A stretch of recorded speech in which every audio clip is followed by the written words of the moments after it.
ఎవరినైనా చంపేస్తారు.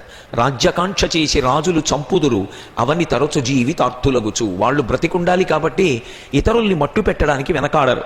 అందుకే మేనల్లుళ్ళని చంపడానికి కూడా సిద్ధపడిపోయాడు కంసుడు. సరే, తన చెల్లెల్ని బావగారిని తీసుకుని వసుదేవుడు ఆ కంసుడు తీసుకెళ్లి దిగబెట్టేశాడు. వాళ్ళిద్దరూ వెళ్ళిపోయారు. మొట్టమొదటి కొడుకు పుట్టాడు. పుట్టగానే ఆ పిల్లవాడిని తీసుకుని కంసుడి దగ్గరికి వెళ్ళాడు. వెళ్ళి, బావా, పుట్టిన పిల్లల్ని పుట్టినట్టుగా నీకు అప్పజెప్పేస్తానని మాటిచ్చాను. ఇదిగో పొత్తిళ్లలో పిల్లవాడిని తీసుకొచ్చాను, తీసుకుని చంపేసేయి బావా అన్నాడు. చూశాడు కంసుడు. పలికిన పలుకల తిరుగక బొలయక వంచనము లేక సుతుల రిపునకు అలగక ఇచ్చిన ధీరుండిల వసుదేవుండు తక్క ఇతరులు కలరే అన్నారు పోతన గారు. ఎంత గొప్ప పద్యం! ఎవరు వాడు? వాడెవరో తెలియదు. ఆ కొడుకన్నవాడు పెళ్లికి ముందు లేడు, పెళ్ళయిన తర్వాత వాడెవరో తెలియదు. కానీ ఓ నలుసు, ఓ పసిగుడ్డు ఒకటి పుడుతుంది. పుట్టగానే తండ్రి చూస్తాడు ఆ పిల్లవాడి వంక. ఏమిటో పరమేశ్వరుడి యొక్క అనుబంధం, ఎంత ప్రేమ ఏర్పడుతుందో. ఆ కొడుకే సర్వస్వం అనిపిస్తుంది. ఆ కొడుకు మీద తండ్రికి అంత భ్రాంతి ప్రబలిపోతుంది. ప్రాణం పోయేటప్పుడు కూడా కొడుకుని స్మరిస్తాడు. ఎందుకని అంటే తన హృదయము నుంచి కదిలినటువంటి చైతన్య బిందువు పుత్రుని యొక్క జననమునకు కారణమవుతుంది. సర్వాంగముల నుండి చైతన్యము కదిలినా హృదయము నుండి కదలకపోతే కుమారుడు జన్మించడు అని. అటువంటి కొడుకుని చూసుకున్నప్పుడు తండ్రి పొంగిపోతాడు. అటువంటి కొడుకు, అందులో మొదటి కొడుకు పుట్టాడు అంటే తండ్రి సచేల స్నానం చేస్తాడు. వెళ్ళి ఎత్తైనటువంటి ప్రదేశంలో నిలబడి నీటిలోకి దూకాలి. దూకితే ఆ నీళ్లు పైకి ఇలా ఎగరాలి. ఎగిరితే అది చూస్తారు పితృదేవతలు. చూసి పితృరుణం నుంచి విముక్తుణ్ణి చేస్తారు. అలా పితృరుణం నుంచి విముక్తుడు కాకపోతే కొన్ని ఇబ్బందులు ఉంటాయి. ఆ రుణం తీరి ఉండాలి ఎప్పటికీ కూడా. ఆ పితృరుణం తీరకపోతే ఇబ్బంది. నేను ఈ మాటలు చెప్పడానికి నాకు మళ్ళీ కొంచెం భయం వేస్తుంటుంది. ఎందుకంటే కొడుకులు లేని వాళ్ళు ఎవరైనా ఉంటే అక్కర్లేని బెంగలెట్టుకుంటారని. ఏం బెంగ పెట్టుకోక్కర్లేదు. కూతురు ఉంటే ఆ కూతురు కడుపున కొడుకు పుడితే కొడుకున్నట్టే. కాబట్టి తప్పకుండా కూతుళ్ళు ఉన్న వాళ్ళకి మనవలు పుడతారు. ఏం బెంగ పెట్టుకోక్కర్లేదు. అపుత్రస్య పుత్రినస్సంతు పౌత్రిణ. ఆ కొడుకు లేని చోట కూతురు పుట్టి కూతురికి కొడుకు పుడితే కొడుకు పుట్టేసినట్టే. బెంగ పెట్టుకోక్కర్లేదు.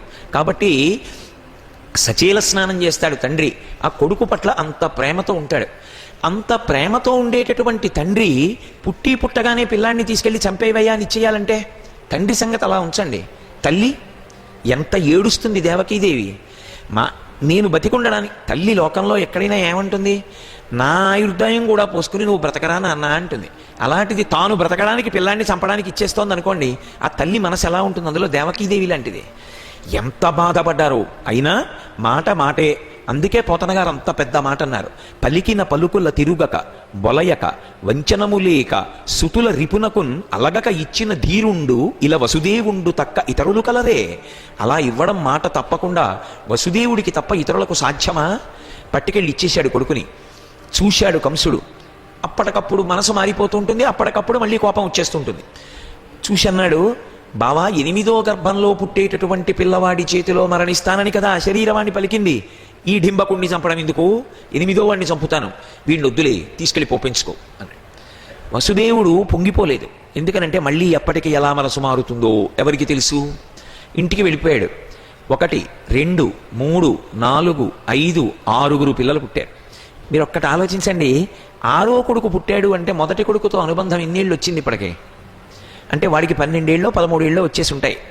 ఆ తర్వాత వాడితో అమ్మకి నాన్నకి ఎంత అనుబంధం ఏర్పడిపోతుంది. 6 పిల్లలు పుట్టిన తరువాత ఒక రోజున నారదుడు వచ్చాడు కంసుడి ఇంటికి. ఒకనాడు నారదుండు ఇయ్యన కంసుని ఇంటికి చనుదించి ఏకతమున మందలోపలనున్న నందాదులను వారి భార్యలు పుత్రులు బాంధవులను దేవకి మొదలుగా గల తెరవలు వసుదేవుడాదిగా కల సర్వ యాదవులను సురలు కాని నిజము నరులు కారని చెప్పి కంసుండ నీవు రక్కసుడవు దేవమయుడు చక్రి దేవకీదేవికి పుత్రుడిగా జనించు భూతలంబును చెరప పుట్టిన సకల దైత్య జనుల నెల్ల సంహరించునని తెలిపి చనియతివికి. ఒక రోజున ఒకనాడు నారదుండు ఈయన కంసుని ఇంటికి చనుదించి ఏకతమున. ఒకనాడు నారదుడు దేవలోకం నుంచి కంసుడి ఇంటికి వచ్చి కంసుడితో నీతో ఏకాంతంగా మాట్లాడాలయా, ఒక్కసారి లోపలికి రా అని ఒక గదిలోకి తీసుకెళ్ళాడు. తీసుకెళ్ళి ఆ కంసుడితో ఒక మాట చెప్పాడు. పిచ్చివాడా, 8వ కడుపున పుట్టేటటువంటి పిల్లవాడు నన్ను చంపుతాడు కదా, ముందు పుట్టినటువంటి 6 నన్నేం చేస్తారులే అని విడిచిపెట్టేశావు కదా, నీకు నేను ఒక రహస్యం చెప్తాను.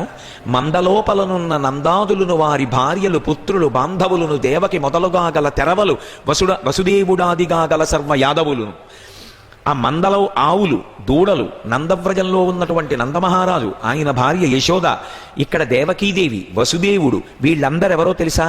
దేవతాంశ సంభూతులు, దేవతలు ఇలా పుట్టారు. నువ్వెవరో తెలుసా? నువ్వు రాక్షసుడివి. నీ దగ్గర ఉన్న పరివారం ఎవరో తెలుసా? రాక్షసులు. 8వ కడుపున పుడుతున్నవాడెవరో తెలుసా? దేవమయుడు చక్రి దేవకీదేవికి పుత్రుడుగా జనించు. 8వ కడుపున సుదర్శన చక్రాన్ని చేత్తో పట్టుకున్నటువంటి శ్రీ మహావిష్ణువు పుడతారు. పుట్టి ఏం చేస్తారో తెలుసా? ఈ భూతలంబు చెరప పుట్టిన సకల దైత్యజనులనెల్ల సంహరించు, ఈ భూమిని పాడు చేస్తున్నటువంటి రాక్షసులందరినీ సంహరిస్తాడు. అప్పుడు నువ్వు ఆయన చేతిలో, నువ్వు కాదు, నువ్వు నీ పరివారం అందరూ చచ్చిపోతారు. ఎప్పుడో పుట్టబోయేటటువంటి కృష్ణుడికి సహాయం చేయడానికి దేవతలందరూ ఈ రూపాల్లో వచ్చి ఉన్నారు. నువ్వు 6 బిడ్డలే కదా, 8వ వాడు కదా నన్ను చంపుతాడు అని ఒక్కొక్క పిల్లాన్ని తిరిగిచ్చేస్తున్నావే, వీళ్ళందరూ రేపు తమ్ముడు వెనకాతలు నించుంటారు, నీ బతుకు ఏమవుతుంది? కాబట్టి వదిలేయాలో ఏం చేయాలో నువ్వే నిర్ణయించుకో అని వెళ్ళిపోయాడు. ఈ మాట విన్నాడు కంసుడు. విని గబగబా వసుదేవుడికి కబురు చేశాడు. 6 పిల్లల్ని తీసుకుని, బావా ఒకసారి ఇలా రా అని. మేనమామల ముద్దు, మేలైన ముద్దు ఏమో ఎందుకు పిలిచాడో, వసుదేవుడు 6 పిల్లల్ని తీసుకెళ్ళాడు. సాకళ్ళు బట్టలు ఉతికే బండలుంటాయే, అలాంటి బండ ఒకటి సిద్ధం చేశాడు. ఒక్కొక్క పిల్లవాడి కాళ్ళు 2 పట్టుకుని గిరగిరా తిప్పి ఆ శరీరాన్ని బండకేసి కొట్టేవాడు. భిన్నమైపోయి ముక్కలైపోయి శరీరం తూలిపోయేది. 6 పిల్లల యొక్క శరీరాలు భిన్నమైపోయేటట్టుగా కొట్టి చంపేశాడు. చంపేసి దేవకీ వసుదేవుల్ని, వాళ్ళ యొక్క తల్లిదండ్రుల్ని, తన తండ్రి అయినటువంటి ఉగ్రసేన మహారాజుని, బంధువుల్ని అందరినీ తీసుకెళ్లి చెరసాలలో పెట్టాడు. అన్ని రాజ్యాలు తనవిగా కలుపుకొని తృణావర్తుడు, పూతన ఇటువంటి రాక్షసులందరినీ దగ్గరికి చేర్చుకుని పరిపాలన ప్రారంభం చేశాడు. నాకు తెలిసి మీకు వెంటనే ఒక అనుమానం వస్తుంది. ఏమంటే, నారదుడు అంటే మహానుభావుడు కదా, దేవఋషి కదా, జ్ఞానం ఇవ్వవలసిన వాడు కదా, అటువంటి మహానుభావుడు వచ్చి ఇలాంటి మాటలు చెప్పడం ఎందుకండి? చెప్పకపోతే 6 పిల్లలు బతుకును కదా, ఎందుకండి నిష్కారణంగా వచ్చి ఇలాంటి మాటలు చెప్పాడు నారదుడు అని మీకు అనుమానం వస్తుంది. దీని గురించి భాగవతంలో లేదు, కానీ మీ అనుమానం నివృత్తి కావడం కోసం నేను దేవీ భాగవతంలోంచి దానికి జవాబు చెప్తున్నాను. ఒకప్పుడు మరీచి మహర్షి ఉండేవారు. మరీచి సామాన్యుడు కాడు. అవ్యక్తము నుండి బ్రహ్మ, బ్రహ్మ నుండి మరీచి, అంత దగ్గరగా ఉంటాడు భగవంతుడికి ఈ సృష్టి క్రమంలో. అటువంటి మరీచికి ఊర్ణాదేవి అని భార్య. వాళ్ళిద్దరికీ కలిపి 6 కొడుకులు పుట్టారు. వాళ్ళ పేర్లు విడివిడిగా చెప్పకపోయినా షడ్గర్భులు అని పిలుస్తారు వాళ్ళని. 6 మరీచి ఊర్ణాదేవుల యొక్క సంతానం. వాళ్ళు మహాజ్ఞానులు. కాబట్టే ఒకప్పుడు బ్రహ్మలోకానికి వెళ్ళారు. చతుర్ముఖ బ్రహ్మగారు సభ తీర్చి ఉన్నారు. సభ తీర్చి ఉండగా వీళ్ళు కూడా వెళ్ళారు. మహాభక్తులే, చాలా మంచివాళ్ళు, మహాజ్ఞానులు. కానీ ఎందుకో అకారణంగా నవ్వొచ్చింది. అలా ఎక్కడ పడితే అక్కడ నవ్వకూడదు. సభ అనేటప్పటికీ కొన్ని నియమాలు ఉంటాయి. సభలో ఆ నియమాలు ఎప్పుడూ పాటించాలి. మనం ఆలస్యంగా వచ్చామనుకోండి, వెనకాల కూర్చోవాలి. ముందొచ్చిన వాళ్ళు ముందు కూర్చుంటే వెనకొచ్చిన వాళ్ళు మహారాణుల్లాగా నడుచుకుంటూ వచ్చి ముందుకొచ్చి కూర్చోకూడదు. అది సభలో నియమం. అంతేకాని ఆఖరనొచ్చి తగుదునమ్మా అని ముందుకొచ్చి కూర్చోకూడదు. అది సభా నియమాలకి ధిక్కారం. వచ్చి కూర్చుని మాట్లాడుకోవడం, మధ్యలో లేచి వెళ్ళొస్తూ ఉండడం, సభలో అకారణంగా నవ్వుతూ ఉండడం, సభలో ఆవలించడం, సభల్లో వెనకాతల ఏదైనా చారగిలపడడానికి అవకాశం ఉంది కదా అని చారగిలపడి అదే పనిగా నిద్రపోతూ ఉండడం, ఇలాంటివన్నీ కూడా చాలా అసహ్యకరమైనటువంటి విషయాలు.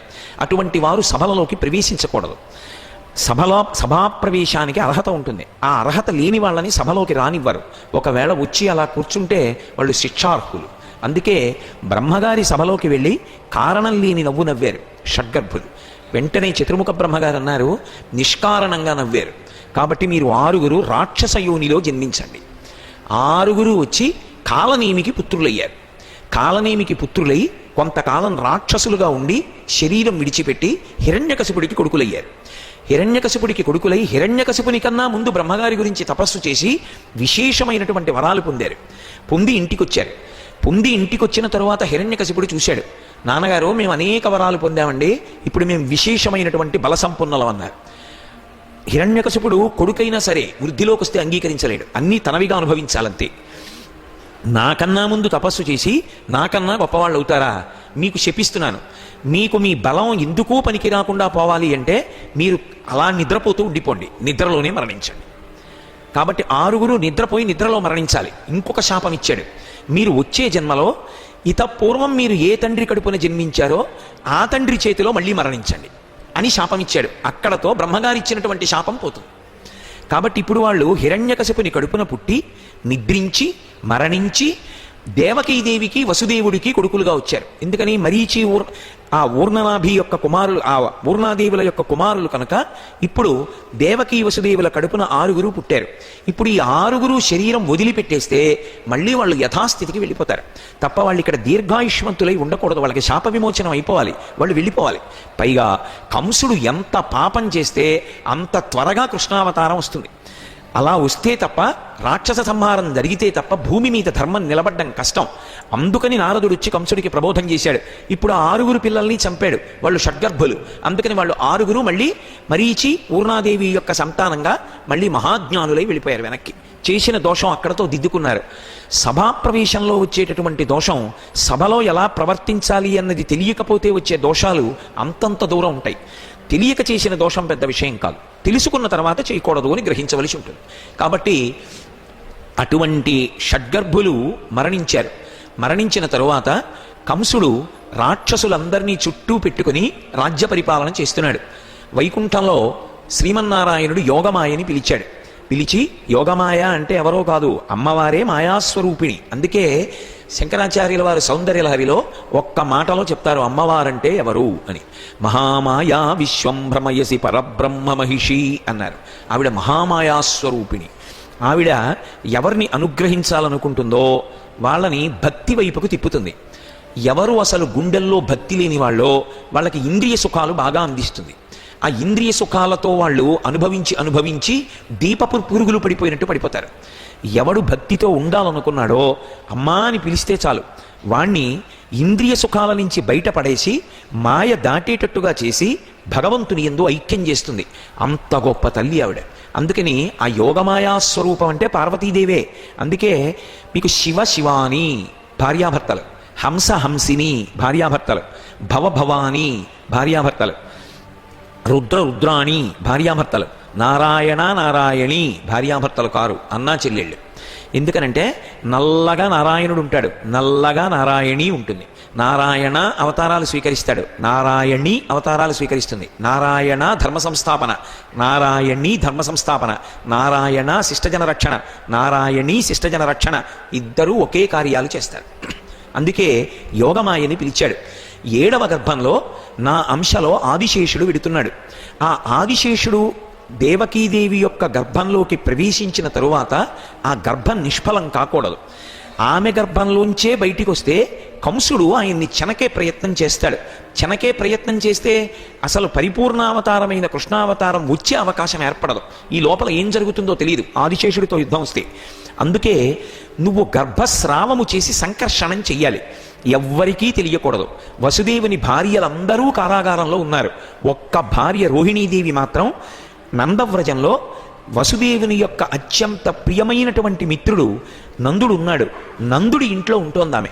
కాబట్టి ఇక్కడ దేవకీదేవి కడుపులో ఉన్నటువంటి పిండాన్ని సంకర్షణం చేసి స్రావం చేసి ఇక్కడి నుంచి పట్టుకెళ్ళి ఆ పిండాన్ని జాగ్రత్తగా అక్కడ ఉన్నటువంటి రోహిణీదేవి కడుపులో ప్రవేశపెట్టాలి. అందరూ ఏమనుకోవాలంటే 7వ గర్భం స్రావం అయిపోయింది అనుకోవాలి. గర్భస్రావం అయిపోయింది, పిల్లవాడు పుట్టలేదు అనుకోవాలి. ఆ తరువాత నాతో కలిసి నువ్వు జన్మించాలి. నేను అవతార స్వీకారం కారాగారంలో దేవకీ వసుదేవుల దగ్గర చేస్తాను. నేను ఇక్కడ ఎప్పుడు పుడతానో అప్పుడే నువ్వు కూడా నందవ్రజంలో అక్కడ నందుడి యశోదకి కుమార్తెగా జన్మించాలి. నువ్వు ఆడపిల్లవి పుట్టావని ఎవ్వరికీ తెలియకూడదు. ఇది యోగమాయ అంటే. అసలు ప్రసవ వేదన అనుభవించినటువంటి ఆవిడ బిడ్డ పుట్టగానే ఎలా నిద్రపోతుంది? గాఢ నిద్ర. అందరూ ఎలా నిద్రపోతారు? అది యోగమాయ యొక్క శక్తి. అందరూ నిద్రపోవాలి. వసుదేవుడు వచ్చి నిన్ను తీసుకెళ్ళిపోతాడు, నన్ను అక్కడ పడుకోబెడతాడు. నువ్వు ఏ తల్లిదండ్రులకు కూతురవో నేను కూడా ఆ తల్లిదండ్రులకే కొడుకుని, అన్నా చెల్లెళ్ళు. అందుకని నేను అక్కడ పెరుగుతాను, నువ్వు ఇక్కడికి రావాలి, తర్వాత నువ్వు అంతర్ధానం కావాలి. అంతర్ధానమైన నువ్వు 14 పేర్లతో ఈ లోకంలో పిలవబడతావు. ఈ 14 పేర్లని ఎవరైనా ఎప్పుడైనా స్మరించినా, ఈ 14 పేర్లని పూజలో సమన్వయం చేసినా, ఈ 14 పేర్లతో ఎప్పుడైనా పూజ చేసినా, ఈ 14 పేర్లతో ఉన్న దేవాలయాన్ని సందర్శించినా, వాళ్ళు నోరు విప్పి అడిగినా అడగకపోయినా రక్షణ కర్తవ్యంగా నువ్వు ఉంటావు. ఎందుకని? నారాయణీ స్వరూపం. అందుకని అటుగా వచ్చి వెళ్ళారు ఒకసారి దేవాలయంలోకి, రక్షించడం నీ కర్తవ్యం. అలా ఉంటావు. 14 పేర్లతో ఈ భూమండలం మీద నువ్వు నిరంతరము పూజలు అందుకుంటావు. అందులో మొట్టమొదటిది భద్రకాళి, రెండవది దుర్గ, మూడవది విజయ, మూడవది వైష్ణవి, నాలుగవది విజయ వైష్ణవి కుముద, ఆరవది చండిక, ఏడవది కృష్ణ, ఎనిమిదవది మాధవి, 9 కన్యక, 10 నారాయణి, 11 మాయాస్వరూపిణి, 12 శారద, 13 ఈశాని, 14 అంబిక. ఈ 14 పేర్లతో ఈ భూమండలం మీద నువ్వు పూజలు అందుకుంటావు.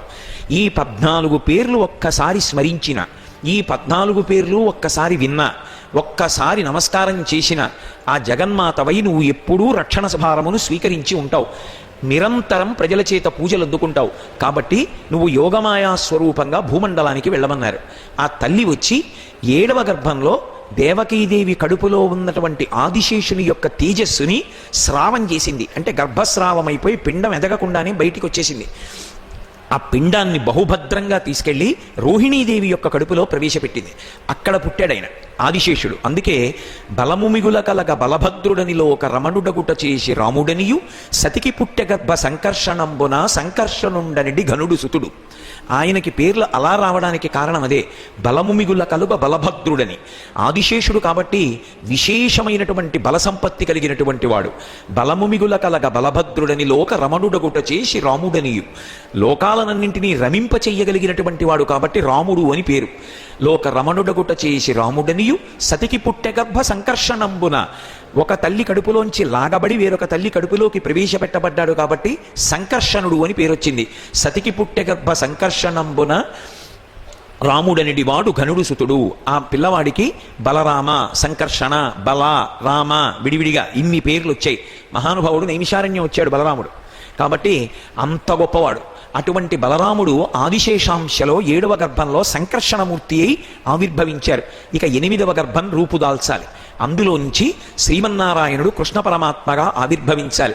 8వసారి దేవకీదేవి గర్భం ధరించింది. అసలు కంసుడికి మతి లేదు. అసలే పుట్టబోయే పిల్లలు తనని చంపుతారని భయం, దేవతలందరూ వచ్చేశారని భయం. దేవకీదేవి 8వసారి గర్భిణి అయి ఉన్నది. ఆ గర్భంలోంచి వచ్చేటటువంటి పిల్లవాడు తనని చంపేస్తాడు. ఎక్కడ పుట్టేస్తాడో, పుట్టకముందే చంపేస్తే. కానీ భగవంతుడు ఆ ఆలోచన నిలబడనిస్తాడా? ఇంతకాలం ఎదురు చూశాను, ఇంతకాలం ఎదురు చూసి ఆడపిల్లని చంపేస్తే చెల్లెల్ని చంపిన దుర్మార్గుడు అంటారు. కాదు కాదు, కొంతకాలం ఎదురు చూస్తాను, ఎదురు చూసి తప్పకుండా చంపేస్తాను 8వ పిల్లవాడిని. కారాగారంలో పెట్టాడు. వసుదేవుణ్ణి ఎదురుగుండా కాళ్ళకి చేతులకి సంకెళ్ళు వేసి కూర్చోపెట్టాడు. ఇంతకన్నా అమానుషత్వం ఏముంటుందండి? ఎదురుగుండా భార్య ప్రసవ వేదన పడుతుంటే కనీసం లేచి వెళ్ళలేడు, చూడకుండా కూర్చోలేడు. ఎదురుగుండా సంకెళ్ళు వేసి కాళ్ళకి చేతులకి ఇనప గొలుసులతో కట్టి కూర్చోపెట్టాడు. కారాగారానికి తలుపులు 2 బిగించి ఇనప గొలుసులు కట్టించాడు, తాళం వేయించాడు. కొన్ని 100 మంది సైనికుల్ని పహరా పెట్టాడు. ఎట్నుంచి చూసినా కారాగారంలోకి కనపడాలి. ఎందుచేత 8వ గర్భం పుట్టగానే తనకి వార్త రావాలి. పోతన గారు అన్నారు, జ్ఞాన కలునిలోని శారదయువోలి ఘటములోని దీప కళికవోలి భ్రాత ఇంట నాక పడియుండే దేవకీ మాత విశ్వగర్భ గర్భయగుచు అన్నారు. ఏమి పద్యం! జ్ఞానకలునిలోని శారదయువోలి, దుర్మార్గుడైనటువంటి పండితుల్లో ప్రకాశిస్తున్నటువంటి సరస్వతిలా, కన్న ఉన్నటువంటి కుండ బోర్లిస్తే దీపం వెలుగుతుంటే దాని కాంతి పైకి కొడుతున్నట్టు కుండలోని దీపంలా విశ్వమంతటినీ తన కడుపులో పెట్టుకున్న వాణ్ణి తన కడుపులో పెట్టుకున్న దేవకీదేవి అన్నగారింట కారాగారంలో ఉంది. విధి వైపరీత్యం అంటే ఇంకింతకన్నా ఏముంటుంది? కాబట్టి ఆమె కారాగారంలో ఉంది. ఇక్కడ కంసుడు, ఆయనకి స్థిమితం లేదు. ఎక్కడైనా ఏదైనా సువాసన వస్తే అమ్మో మెడలో వనమాల ధరించి విష్ణు వచ్చేసాడేమో అనుకుంటాడు. ఎవరైనా వచ్చి ఇలా ముట్టుకుంటే అమ్మో విష్ణు వచ్చి ముట్టుకున్నారేమో అని ఉలిక్కి పడిపోతాడు. ఎవరైనా వచ్చి అకస్మాత్తుగా మాట్లాడితే అమ్మో వచ్చేసాడేమో అంటాడు. ఎప్పుడు విష్ణువు విష్ణువు విష్ణువు విష్ణువు స్మరిస్తూనే ఉన్నాడు మనసులో. అది వైరభావంతో స్మరిస్తున్నాడు. స్మరిస్తూ ఆఖరికి తిరుగుచు కుడుచుచు వ్రాలుచు అరుగుచు కూర్చుండి లేచి అనవరతంబున్ హరితలచి తలచి జగమా హరిమయముగ చూచ కంసుడారని ఎలుకన్. కూర్చుంటున్నాడు, లేస్తున్నాడు, తిరుగుతున్నాడు, తాగుతున్నాడు, పడుకుంటున్నాడు, నించుంటున్నాడు, నడుస్తున్నాడు. ఏది చేసినా అస్తమానం వచ్చేస్తున్నాడు విష్ణు, వచ్చేస్తున్నాడు విష్ణు, వచ్చేస్తున్నాడు విష్ణు, వచ్చేస్తున్నాడు విష్ణు, అదే పనిగా తలుచుకుంటూనే ఉన్నాడు. ఎలా తలుచుకోనివ్వండి, తలుచుకుంటే చాలు భగవంతుణ్ణి. కానీ భగవంతుణ్ణి వైరభావంతో తలుచుకుంటూ బతికిన బతుకు చావు, చచ్చిపోయినప్పుడు బతికిశాడని గుర్తు. ఆ బతుకు ఉపయోగం ఏముంది? భగవంతుణ్ణి ప్రేమతో తలుచుకు చనిపోయినవాడు ఇక పుట్టడు. అందుకే నారదుడు ధర్మరాజు గారితో అంటాడు, కామోత్కంఠత గోపికల్ భయమునన్ కంసుండు వైరక్రియా సామగ్రిం శిశుపాల ముఖ్య నృపతుల్ సంబంధులై వృష్ణులున్ ప్రేమన్ మీరలు భక్తి మేము ఇది చక్రింగంటి మెట్లైన నుద్ధామ ధ్యాన గరిష్ఠులైన హరిచందన్ వచ్చు ధాత్రీశ్వర అంటాడు. కామోత్కంఠత గోపికల్, కామంతో గోపికలు తలుచుకున్నారు. భయమునన్ కంసుండు వైరక్రియా సామాగ్రిం శిశుపాల ముఖ్య నృపతుల్, భయంతో కంసుడు, వైరంతో శిశుపాలుడు, ప్రేమతో పాండవులు, భక్తి మేము. మేము అంటే నారదాదులు భక్తితో ఆ కృష్ణ భగవానుణ్ణి పట్టుకున్నారు.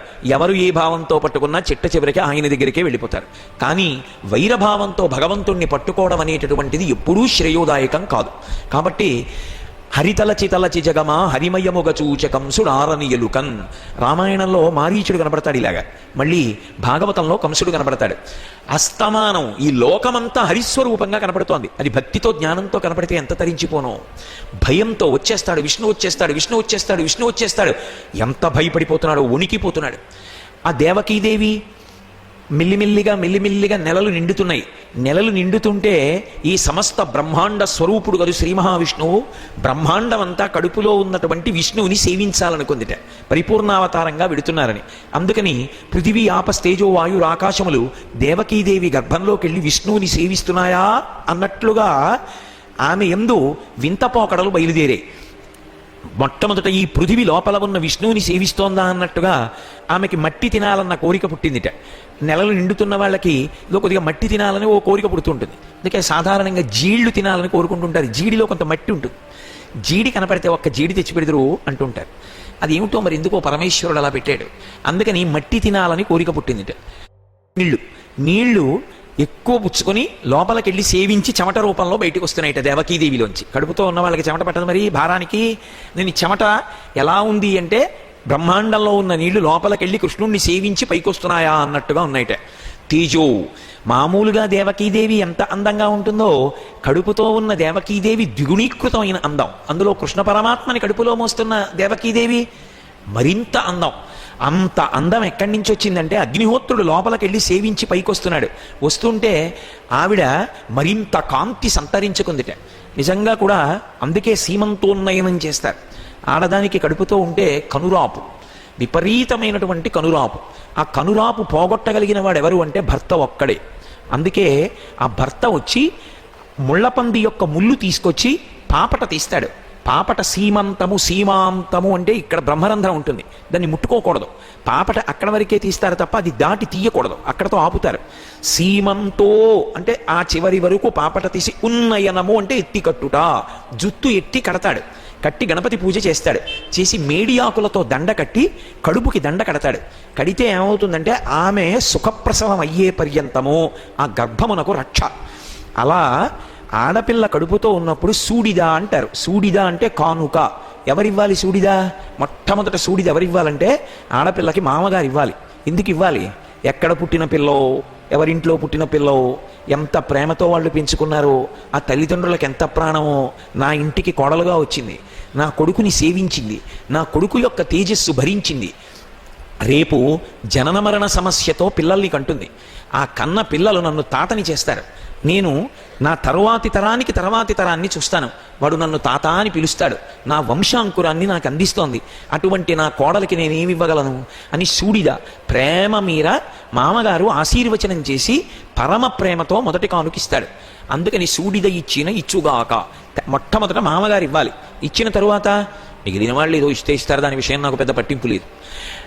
మిగిలినవి మధుర పదార్థం అనేటటువంటిది లోకంలో శుభప్రదమైనటువంటి విషయాన్ని ఆవిష్కరించడానికి ఒక సంకేతం. అందుకనేవో కొన్ని మధుర పదార్థాలు పట్టుకొచ్చి ఇస్తారు. అంతేకాని ఎంతసేపు సూడిలంటే 7 రకాల 5 రకాల తగుదునమ్మా అని అర్థం లేనివి మాకు 150 ఆచారం, మాకు 100 ఆచారం, రూపాయి ఖర్చు అయ్యేవన్నీ కూడా మాకు ఆచారాలు లేవు, రూపాయి ఖర్చు అవ్వకుండా కలిసి వచ్చే ఉంటే మాత్రం మాకు ఆచారాలు ఉన్నాయి, ఇలాంటి అర్థం లేని ఉండవు. వైదికమైతే ఆచారం, నువ్వెవరు ఆచారం ఉంది ఆచారం లేదు చెప్పడానికి, అలా ఉండవు. వేదప్రోక్తమైతే ఆచారం, వేదం చెప్పింది ఆచారం. నీ సొంతంగా నిర్ణయం చేసుకోవడానికి నీ చేతి అధికారం కాదది, ఎవరికీ ఉండదు అలాగా.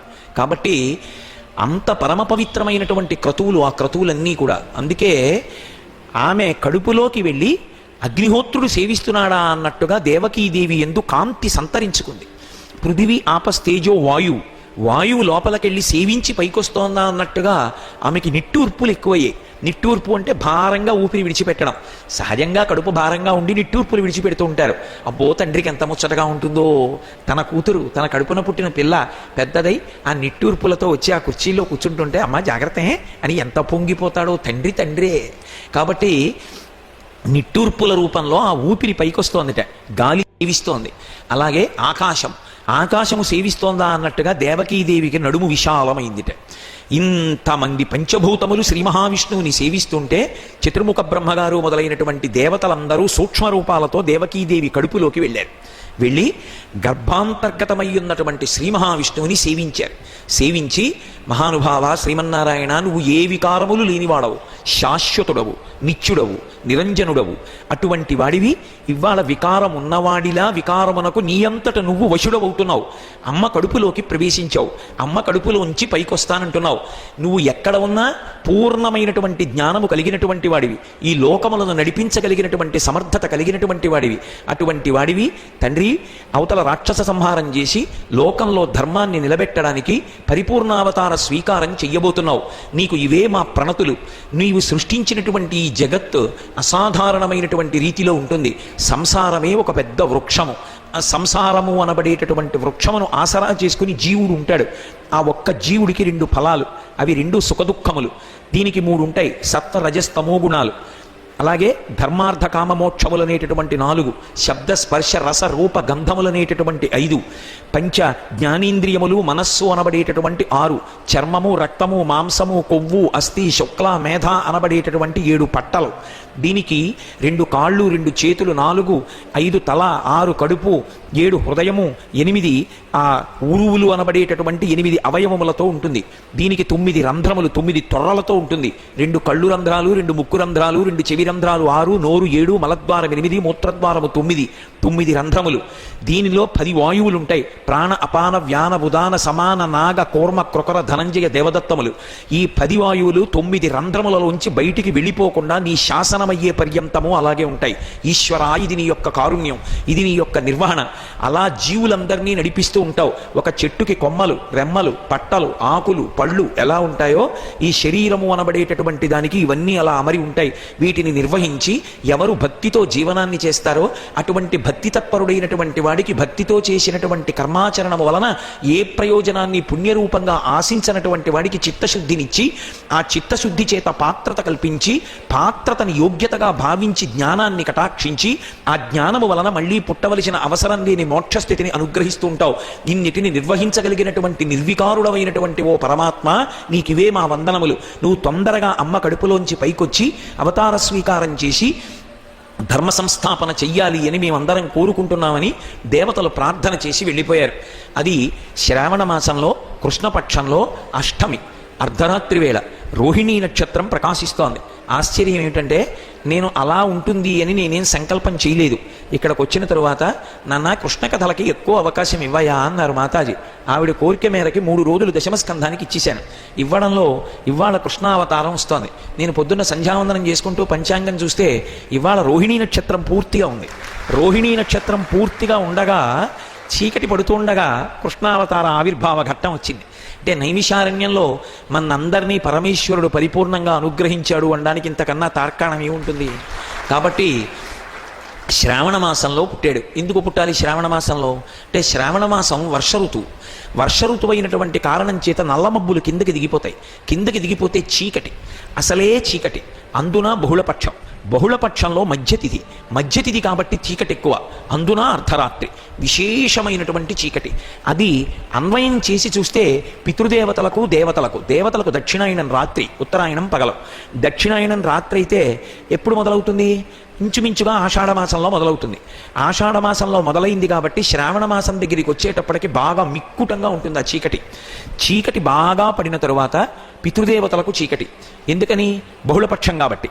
అటువంటి రోజుల్లో జనులందరికీ చీకటి. ఎందుకని? అర్ధరాత్రి కనుక.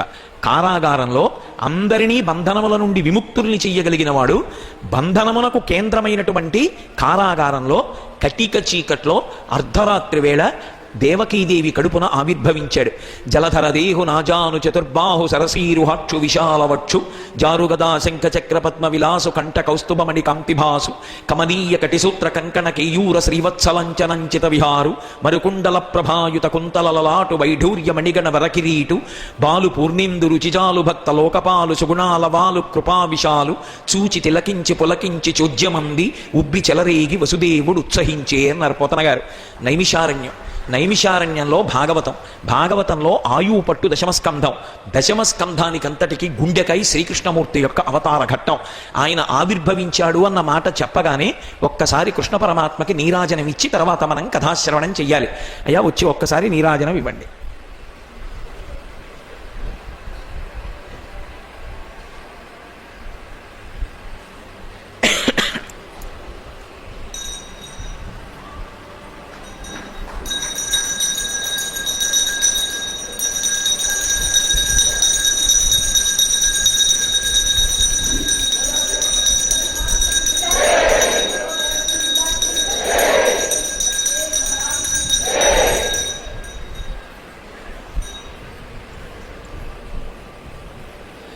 జలధర దేహు నాజాను చతుర్బాహు సరసీరుహాక్షు విశాలవక్షు జారు గదా శంఖచక్ర పద్మ విలాసు కంఠ కౌస్తుభమణి కాంతిభాను కమనీయ కటిసూత్ర కంకణ కేయూర శ్రీవత్సలంచనంచిత విహారు మరుకుండల ప్రభాయుత కుంతలలాటు వైఢూర్య మణిగణ వరకిరీటు బాలు పూర్ణేందు రుచిజాలు భక్త లోకపాలు సుగుణాల వాలు కృపా విశాలు చూచి తిలకించి పులకించి చోద్యమంది ఉబ్బి చెలరేగి వసుదేవుడు ఉత్సహించే అన్నారు పోతన గారు.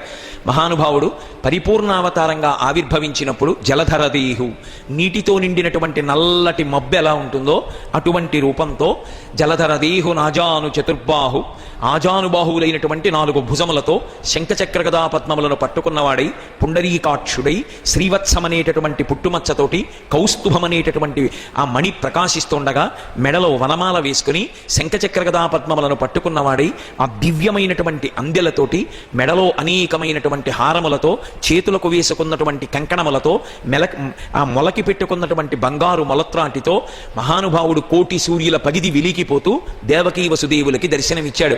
బాలు పూర్ణేందు రుచిజాలు భక్తలోకపాలు సుగుణాల వాలు కృపా విశాలు చూచి తిలకించి పులకించి చోద్యమంది ఉబ్బి చెలరేగి వసుదేవుడు ఉత్సహించే. ఆ పిల్లవాణ్ణి చూసి అబ్బా ఏకంగా శ్రీమన్నారాయణుడు నా కడుపున కుమారుడుగా జన్మించాడు ఆనందపడిపోయి, ఎక్కడైనా ఓ కొడుకు పుడితే ఆ కొడుకు తల్లిదండ్రులకు నమస్కారం చేయడం అన్నది ఉంటుంది పెద్దయ్యాక, కానీ పుట్టినటువంటి పిల్లవాడికి దేవకీ వసుదేవులు ఇద్దరూ 2 చేతులెత్తి నమస్కరించి ప్రార్థన చేస్తున్నారు. సర్వము నీలోనిదిగా సర్వాత్ముడ ఆత్మవస్తు సంపన్నుడవై సర్వమయుడవగు నీకును సర్వేశ్వర లీవులోను సంధులు వెలయన్. ఈశ్వర అంతటా మీరే నిండి ఉంటారు, మీరు కానిది మీరు లేనిది వేరొక పదార్థం లేదు. అటువంటి మీరు ఇవాళ ఒక పసిపిల్లవాడిగా రూపాంతరం చెంది నా కడుపున ఇన్ని నెలలు ఉండి బయటికి వచ్చి మమ్మల్ని తల్లి తండ్రి అనబడేటటువంటి కీర్తిని మాకు కటాక్షించారు.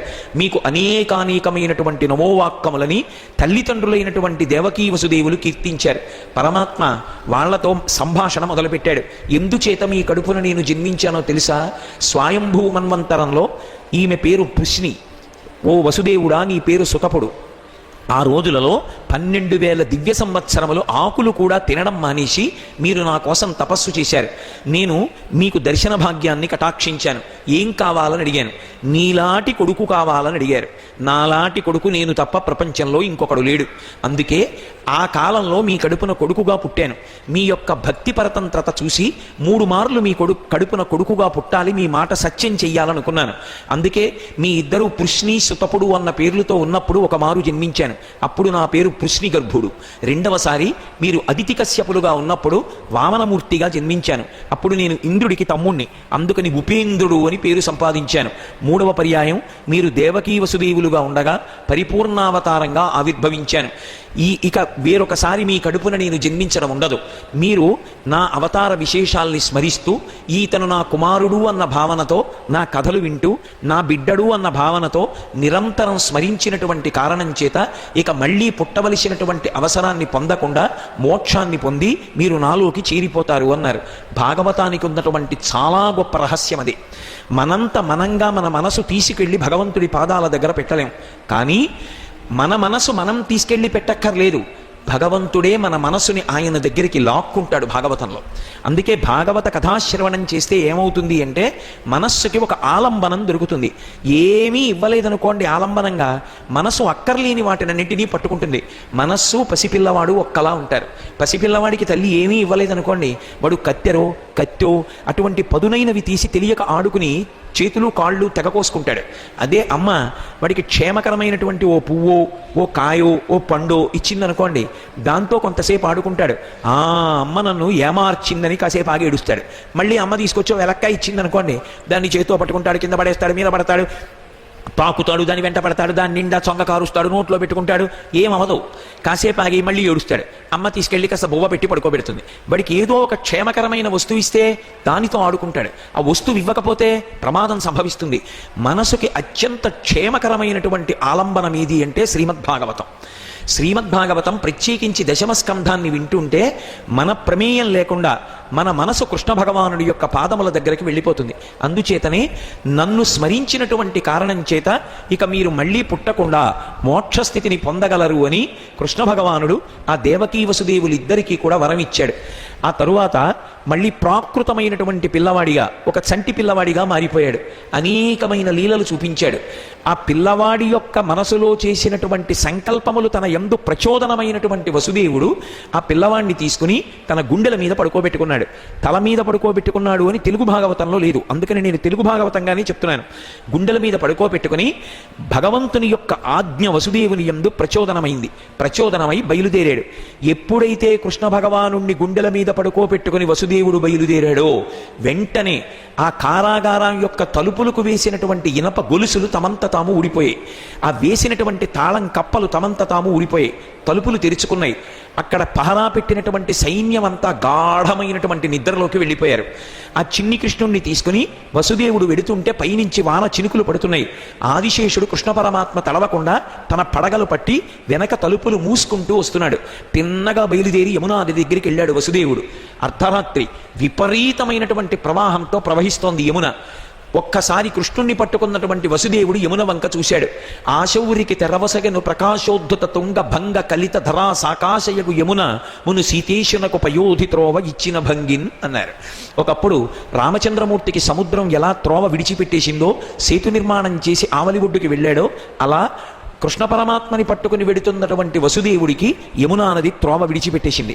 ఆ యమునా నదిని దాటి ఆవలి ఒడ్డుకి వెడితే నందవ్రజం ఉంటుంది. ఆ నందవ్రజంలో యశోదాదేవికి అప్పుడే జన్మించింది యోగమాయ. కానీ ఆడపిల్ల పుట్టిందన్న విషయం ప్రసవించినటువంటి యశోదకి తెలియదు, ఆ చుట్టుపక్కల ఉన్న వాళ్ళకి తెలియదు. ఆవిడ గాఢ నిద్రలో ఉంది. అసలే ఆవిడ యోగమాయ. తీసుకెళ్ళాడు. ఈ పిల్లవాడిని యశోద పక్కన పడుకోబెట్టాడు. ఆ పిల్లని తీసుకున్నాడు, గుండెల మీద వేసుకున్నాడు. మళ్ళీ తిరిగి వచ్చాడు. నారాయణ నారాయణి ఇద్దరు అభేదం. మళ్ళీ యమున త్రోవిచ్చేసింది. ఆ యమున దాటి ఈవలకు వచ్చాడు. అంతఃపురంలోకి ప్రవేశించాడు. ఒక్కొక్క కక్ష్య దాటుకుంటూ వచ్చేస్తున్నాడు. తిన్నగా కారాగారం దగ్గరికి వెళ్ళాడు. లోపలికి వెళ్ళాడు. ఆడపిల్లని తీసుకెళ్లి దేవకీదేవి దగ్గర పడుకోబెట్టాడు. మళ్ళీ తలుపులన్నీ మూసుకున్నాయి. ఇనప గొలుసులు పడిపోయాయి, తాళం కప్పలు పడిపోయాయి. తాను వచ్చి కూర్చున్నాడు. బంధనములు మాత్రం తనని తగులుకోలేదు.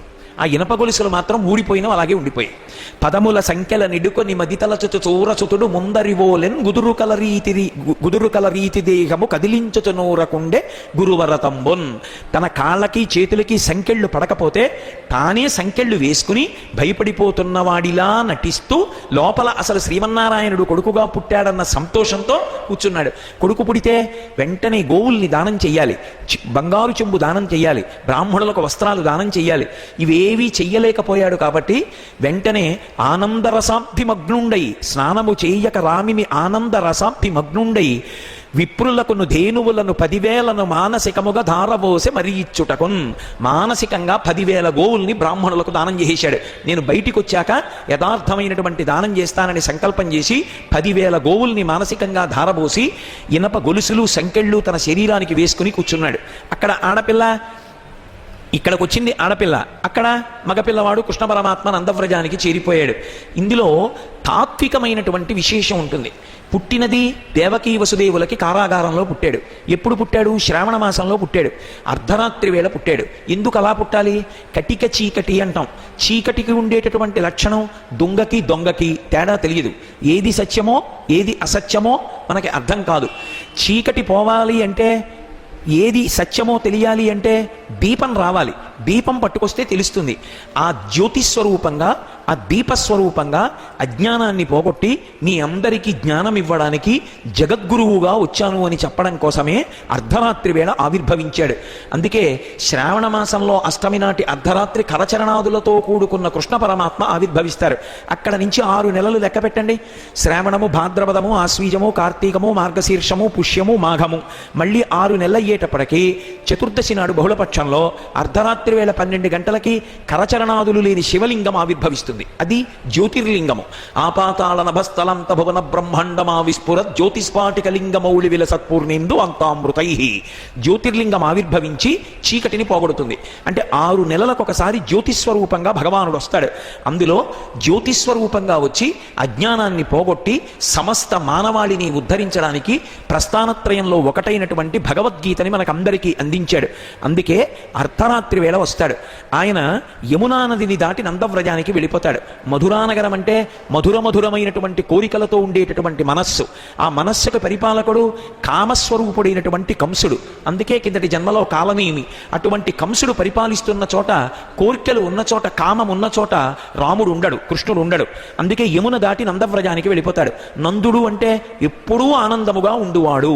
నందుడు అంటే మోక్షానందం. యశోద అంటే ముక్తికాంత. గోవులు ఋషులు, గోపికలందరూ ఋషులు. అక్కడ ఉన్నటువంటి గోవులు ఉపనిషత్తులు. అందుకే నందవ్రజానికి వెళ్ళిపోతాడు. నందుడి దగ్గర ఉంటాడు. ఒకవేళ మళ్ళీ కృష్ణుడు తిరిగి మధురానగరానికి వస్తే కంసుడు ఉండడు. కృష్ణుడు మధురకు వచ్చాడు అంటే కంసుడు మరణిస్తాడు. కంసుడో కృష్ణుడో ఎవరో ఒకరే ఉంటారు. కంసుడు పరిపాలిస్తున్న మధురలో ఉండాలనుకుంటున్నావా, కృష్ణుడు పరిపాలిస్తున్న మధురలో ఉండాలనుకుంటున్నావా? నీ ఇష్టం. నీ మనసుకి కృష్ణుణ్ణి అధిపతిని చేస్తే తరిస్తావు, నీ మనసుకి కంసుణ్ణి అధిపతిని చేస్తే పాడవుతావు. ఎలా ఉండాలి అన్నది మన ఇష్టం. యమున కృష్ణుణ్ణి గుండెల మీద పెట్టుకున్నా, తల మీద పెట్టుకున్నా దారిచ్చేస్తుంది. ఎవరు యమున? ఆమె సూర్యపుత్రి, సూర్యుని యొక్క కుమార్తె. యమునా నది ఒక విశేషమైన లక్షణం. గంగ ముందుకెళ్ళి వెనక్కి వస్తుంది. అందుకే గంగ ఉత్తర దిక్కున పుడుతుంది. దక్షిణ దిక్కుగా ప్రయాణం చేస్తూ కాశీపట్టణం దగ్గరికి వచ్చేటప్పటికి గంగ మళ్ళీ వెనక్కి తిరిగి ఉత్తర దిక్కు పెడుతుంది. ఉత్తర దిక్కున మృత్యుంజయుడైనటువంటి పరమేశ్వరుడు ఉంటాడు దక్షిణామూర్తిగా. ఆయన వైపు తిరిగింది కాబట్టి మనం ఎన్నో జన్మలుగా పుట్టడం, దక్షిణ దిక్కున ఉన్నటువంటి శ్మశానానికి వెళ్ళడం, ఇక ఆఖరిసారి శరీరం శ్మశానానికి వెళ్ళి ఇక పుట్టవలసిన అవసరం లేని స్థితిని పొందాడు అని గుర్తేమిటంటే మనిషి ఉత్తరాభిముఖుడు అవుతాడు. అంటే శివభక్తి తత్పరుడై, శివభక్తి అంటే విష్ణుభక్తి అని కూడా, అటువైపుకి తిరిగి భగవంతుడి వైపు ఆభిముఖ్యం పొందుతాడు. అందుకే కాశీగంగా అంటారు. అన్నీ గంగలే. మరి కాశీలో ఉన్న గంగయే కాశీగంగా అనడానికి కారణం, ప్రత్యేకమైన కారణం ఏమి అంటే అక్కడ ఉత్తరాభిముఖంగా తిరగడం. యమున ముందుకు వెడుతుంది కానీ వెనక్కి రాదు. ఎందుకని? ఆమెకి తండ్రి గారి పోలిక. సూర్యుడు ప్రతిరోజు సూర్యోదయ సూర్యాస్తమయాల్లో కాలస్వరూపంగా జీవుల యొక్క ఆయుర్దాయాన్ని తినేస్తాడు. అలాగే యమున ముందుకు వెళ్ళిపోతుంది. అందుకే యమున కాలస్వరూపం. కాలస్వరూపంలో యమున ముందుకు వెళ్ళిపోతుంటే యమధర్మరాజు గారు ఏ కాలంలో, ఏ రోజున, ఏ సమయంలో ఎవరి ఉసురు తీయాలో వాళ్ళ ఉసురు తీస్తాడు. ఆ యముడు సూర్యభగవానుడి యొక్క కొడుకు. అందుకే తండ్రి, కొడుకు, కూతురు ముగ్గురు కాలస్వరూపంగా ఉంటారు. అటువంటి యమున ఎవరికి త్రోవ ఇవ్వదు. కాలాన్ని దాటడం ఎవరికీ సాధ్యం కాదు. కానీ ఎవరు కృష్ణుణ్ణి తల మీద పెట్టుకున్నారో, గుండెల మీద పెట్టుకున్నారో, అంటే దాని ఉద్దేశ్యం హృదయమునందు కృష్ణుడికి స్థానం ఇచ్చారో, శిరస్సు బుద్ధి ఎందు కృష్ణుణ్ణి ఉంచుకున్నాడో వాడు కాలాన్ని దాటిపోతాడు. అందుకే యమున ఒడ్డున రాసలీల చేస్తాడు. అటువంటి కృష్ణ భగవానుడు మళ్ళీ ఆ నందవ్రజానికి వెళ్ళిపోయాడు. ఇక్కడికి ఈమెను యోగమాయని తీసుకొచ్చి పడుకోబెట్టారు. ఇప్పుడు దైవము నిర్ణయించినటువంటి కార్యం పూర్తయింది. ఈ పిల్ల క్యారమని ఏడిచింది. ఈ పిల్ల క్యారమని ఏడవగానే అందరికీ తెలియొచ్చింది. అమ్మో 8వ గర్భం పుట్టేసింది, మనందరం నిద్రలో ఉండిపోయాం అని చెప్పి తటాలను ఉలిక్కిపడి పరుగు పరుగున కంసుడి దగ్గరికి వెళ్ళారు. వెళ్ళి, ఓ కంసరాజా, దేవకీదేవికి 8వ ప్రసవం జరిగింది, లోపల పిల్ల ఏడుస్తోందన్నారు. జుట్టు విడివడిపోయి ఉంది, వేసుకున్న ఉత్తరీయం నేలని జీరాడుతోంది. చివాలున ఖడ్గం పట్టుకుని పరుగు పరుగున వచ్చాడు. వచ్చి కారాగారం తలుపులు తెరిపించి లోపలికి వెళ్ళాడు. యోగమాయ అంటే కృష్ణుళ్లాగే మాయాస్వరూపిణి ఆవిడ. అప్పటికప్పటికి మర్చిపోయింది దేవకీదేవి. నా కడుపున కృష్ణ పరమాత్మ పుట్టాడు, ఈ పిల్లని మా ఆయన పట్టుకొచ్చారు, ఏ ఇబ్బంది లేదు, అన్నీ మర్చిపోయింది. ఎక్కడ పిల్లని లాగి చంపేస్తాడో అన్న మాతృప్రేమతో ఆ పసిపిల్ల కనపడకుండా తన గుండెల్లో పెట్టుకుని దాచేసుకుని కాళ్ళు దగ్గరగా పెట్టేసుకుని ఆ పిల్ల కనపడకుండా పట్టుకుని 1కి 10 మాటలు అన్నా అన్నా అన్నా అంటుంది. అన్న శిమింపుమన్న తగదల్లుడు కాడిది మెనకోడలవు మన్నన చేయుమన్న విను మానిని చంపుట రాచపాడి కాదన్న సుకీర్తివై మనకదన్న మహాత్ములు పోవత్రోవు పోవన్న భవత్ సహోదరి కదన్న నిన్ను శరణంబు వేడదన్ అంటుంది. అన్నయ్య అన్నయ్య అన్నయ్య అన్నయ్య అని 10 మాటలంటే అన్నయ్య మనసు కరిగిపోతుంది చెల్లెలి పట్ల. అందుకే అన్న క్షమింపుమన్న, అన్నయ్య అన్నయ్య క్షమించనయ్య, ఓర్పు వహించనయ్య, తగదల్లుడు కాడిది మెనకోడలవు, అల్లుడు కాదనయ్య, కొడుకు కాదనయ్య, కూతురన్నయ్య, ఆడపిల్ల పుట్టిందన్నయ్య, ఇన్నాళ్ళకి మేనకోడలు పుట్టిందని చెప్పి నువ్వు ఎంత ముద్దు చెయ్యాలన్నయ్య, నగలు కొనివ్వాలన్నయ్య, బట్టలు ఇవ్వాలన్నయ్య, అలాంటిది ఆడపిల్లని చంపేస్తావా, వద్దన్నయ్య, అపకీర్తన్నయ్య. క్షమింపుమన్న తగదల్లుడు కాడిది మేనకోడలవు మన్నన చేయుమన్న విను మానిని చంపుట రాచపాటి కాదన్న, ఆడపిల్లని చంపడం రాచపాడి కాదన్నయ్య, సుకీర్తివై మనకదన్న, మంచి కీర్తి వహించన్నయ్య, మేనకోడల్ని రక్షించావన్న పేరుతో వద్దన్నయ్య, చంపద్దన్నయ్య అని పాపం వేడుకుంటోంది. ఆయన ఇన్ని విన్నాడు. 8వ గర్భంలో వచ్చింది ఆడపిల్ల మగపిల్లాడా తనకు అనవసరం. పూల పొట్లాల్లో చిన్ని చిన్ని కాళ్ళు 2 కనపడ్డాయి. ఆ 2 కాళ్ళు పట్టుకుని చివాల్లో లాగేశాడు పిల్లని. లాగేసి గట్టిగా పట్టుకుంటే కాళ్ళు ఊడిపోతాయి భయం, పాపం తల్లి వదిలిపెట్టేసి ఆ పిల్లని లాగి గిర్ర గిర్ర గిర్ర గిర్ర తిప్పి బండకేసి కొట్టాడు. అనుకున్నాడు ఇలా తిప్పి కొట్టేయడంలో బండకేసి తగిలి భిన్నమైపోతుంది అనుకున్నాడు. ఆ పిల్ల బండకి తగలడం మానేసి చివ్వున ఆకాశంలోకి ఎగిరిపోయింది. ఎగిరిపోయి 18 భుజములతో ప్రకాశిస్తూ చుట్టూ దేవతలు నిలబడి స్తోత్రాలు చేస్తుండగా 18 చేతులలో అనేకమైనటువంటి ఆయుధాలు ధరించి పైనుంచి కిందకి కంసుడి వంక చూసి అంది, తెంపరివై బొరంబొరిని దేవకి బిడ్డల చిన్ని కుర్రలం చంపితి వింకనైన ఉపశాంతి వహింపక రాల మీద నన్నొంపితి విసిరో ఇదియు బీరమే నా సరసంజనించి నిన్ను చంపెడి వీరుడొక్క దశ సంస్కృతి పొందెడు వాడు దుర్మతి అంది. ఏమిరా కంస, నన్ను చంపుదాం అనుకున్నావా? ఎంత పని చేశావు ఇప్పటి వరకు ఆ దేవకీదేవి కడుపున పుట్టినటువంటి బిడ్డలందరినీ కూడా రాళ్ల మీద కొట్టి చంపేశావు. నన్ను కూడా చంపుదాం అనుకున్నావా? ఒక్కనాటికి కుదిరే విషయం కాదు. నీకు ఒక పెద్ద రహస్యం చెప్పనా? అసలు నిన్ను చంపే పిల్లవాడు పుట్టాడు, వేరొక చోటికి చేరాడు, అక్కడ పెరగడము పెరుగుతున్నాడు, నిన్ను చంపుతాడు. నిన్ను చంపెడి వీరుడొక్క దశ సంస్కృతి పొందెడు వాడు దుర్మతి, పెరుగుతున్నాడు రా అని చెప్పి ఆవిడ అంతర్ధానం అయిపోయింది. అంతర్ధానం అయిపోగానే ఆశ్చర్యపోయాడు. అయితే ఎక్కడో పుట్టాడు, అష్టమ గర్భం అనుకున్నాను. పోనీ ఈవిడ చివాలన పైకి వెళ్ళిపోయింది, ఈవిడేమో అందామంటే నేను కాదు వేరొక చోట పుట్టాడంటోంది. ఎక్కడ పుట్టాడు? ఆశ్చర్యపోయాడు. ఇంత కారాగారంలో పెట్టి ఇంత పాపం చేసి వీళ్ళని ఇంత వేధించిన దానికి ఫలితం ఏమీ లేదు అని కారాగారం తలుపులు తెరిపించాడు. దేవకీ వసుదేవిని పిలిపించాడు. బావా, నీకు తెలియని విషయమా? ఏమిటో, చంపేవాడెవడు, చచ్చిపోయేవాడెవడు? లోకంలో పోకడ అలా ఉంటుంది. ఏదో అపకీర్తి మూట కట్టుకోవడానికి నా పేరు వచ్చింది, కానీ బావా 8వ కడుపున పుట్టినటువంటి వాడు నన్ను చంపుతాడు అనుకున్నాను. ఏడివాడు ఎక్కడో పెరుగుతున్నట్ట, పిల్ల ఎగిరిపోయింది. కాబట్టి బావా నన్ను మన్నించు, మిమ్మల్ని ఇద్దరినీ స్వేచ్ఛగా విడుదల చేస్తున్నాను, బయలుదేరిపోండి అన్నాడు. అప్పటికి పోన్లే పశ్చాత్తాపడ్డాడని చెప్పి కంసుడు చెప్పినటువంటి మాటల్ని అంగీకరించి దేవకీ వసుదేవులు నిర్బంధం నుంచి విడుదల పొంది వెళ్ళిపోయారు. ఇక్కడ మరుక్షణంలో మంత్రులందరినీ సమావేశపరిచాడు. పుట్టినటువంటి పిల్లవాడు ఎక్కడో పెరుగుతున్నాడు కాబట్టి బహుశా నాతో కలిసి పుట్టాడు అంది కాబట్టి పళ్ళు రాని పిల్లవాడై ఉంటాడు. కాబట్టి ఒక పని చేయండి, పళ్ళు రాని పిల్లలు ఎక్కడ ఉన్నా సరే వెళ్ళి సంహరించేయండి. దానికి బాగా నిపుణురాలు పూతన. కాబట్టి పూతన బయలుదేరు. భగవద్గీత చాలా సుప్రసిద్ధమైన గ్రంథము. దాని పేరు తెలియని భారతీయుడు గాని హైందవుడు గాని ఉండడు. భగవంతుడు గానం చేసినదే భగవద్గీత. భగవద్ధామములో వాక్కు గీతములాగా ఉంటుందని బ్రహ్మ సంహితలో చెప్పబడింది. కనుక భగవద్వాణి గీతములాగా ఉండడము లేదా గీతమే అయి ఉండడములో ఎటువంటి ఆశ్చర్యమూ లేదు. అయితే భగవద్గీతతో పాటు భక్త బృందములో ఉద్ధవగీత కూడా చాలా ప్రాశస్త్యాన్ని పొందింది. అయితే ఇందులో గానము చేసింది ఉద్ధవుడు కాదు. ఉద్ధవునికి శ్రీకృష్ణుడు చేసిన ఉపదేశమే ఉద్ధవగీత. ఇది చాలా తాత్విక రహస్యాలతో కూడినట్టి ఉపదేశము. ఉద్ధవుడు శ్రీకృష్ణునికి అత్యంత సన్నిహితుడు. దేవదేవుడు తన అవతారాన్ని పరిసమాప్తి చేసి స్వధామానికి వెళ్ళిపోతున్నాడని అర్థం చేసుకొన్న ఉద్ధవుడు తనను కూడా అతని వెంట తీసుకొని పొమ్మని అర్థించాడు. కాని శ్రీకృష్ణ భగవానుడు అలా చేయలేదు. పైగా సన్యాసాన్ని స్వీకరించి మనస్సును తనపైననే లగ్నమునర్చి సకల జీవుల పట్ల దయ కలిగి జగత్తులో సంచరించమని బదరికాశ్రమానికి వెళ్ళమని ఆదేశించాడు. ఆ దేవదేవుడు ఆ విధంగా ఉపదేశించడానికి గల కారణాన్ని ఆచార్యులు ఈ విధంగా వివరించారు. ధరణిపై అవతరించి 125 సంవత్సరాలు గడిచిపోయిన తరువాత శ్రీకృష్ణుడు తనలో తాను ఈ విధంగా అనుకున్నాడు. పరమాసక్తితో నన్ను చూడగోరిన భక్తులందరి కోరికను ఈ ధరణిపై నేను తీర్చాను.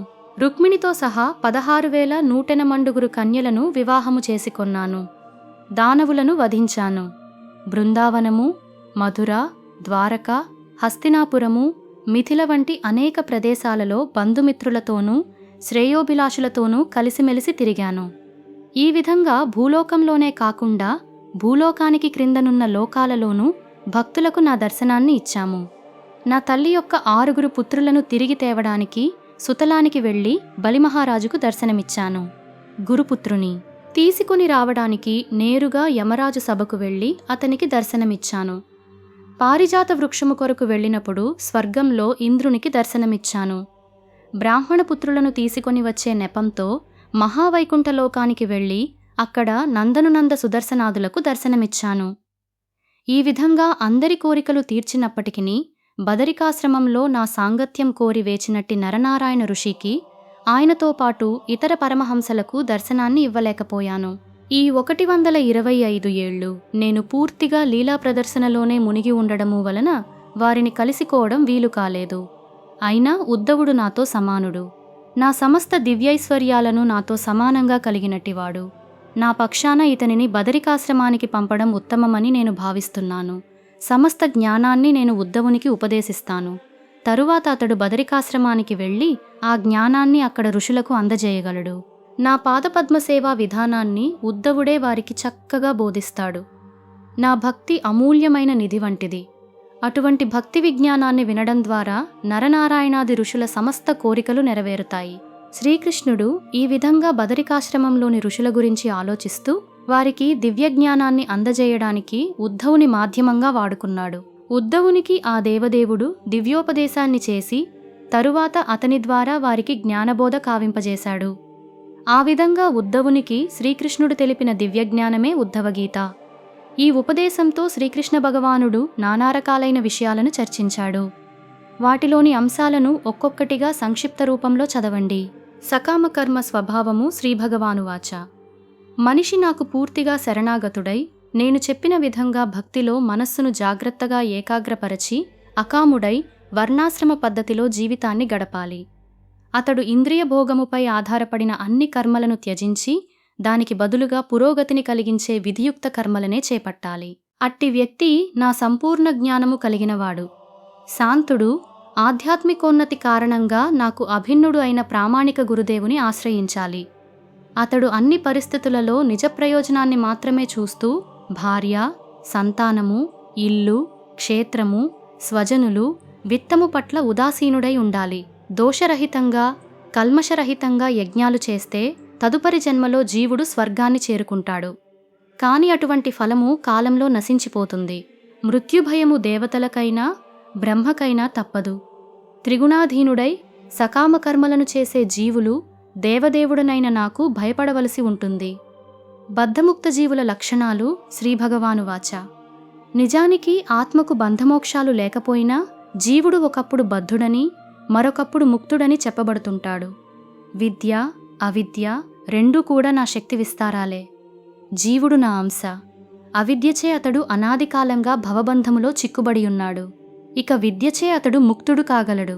విషయవాంఛ కల్మషము నుండి బయటపడిన విద్వాంసుడు దేహకర్మలకు తనను కర్తగా భావింపడు. పైగా అట్టి అన్ని కర్మలలో గుణాల నుండి పుట్టిన ఇంద్రియాలు ఆ ప్రకృతి నుండి ఉత్పన్నమైన ఇంద్రియార్థాలతో సంపర్కము చెందుతున్నాయని అర్థం చేసుకొంటాడు.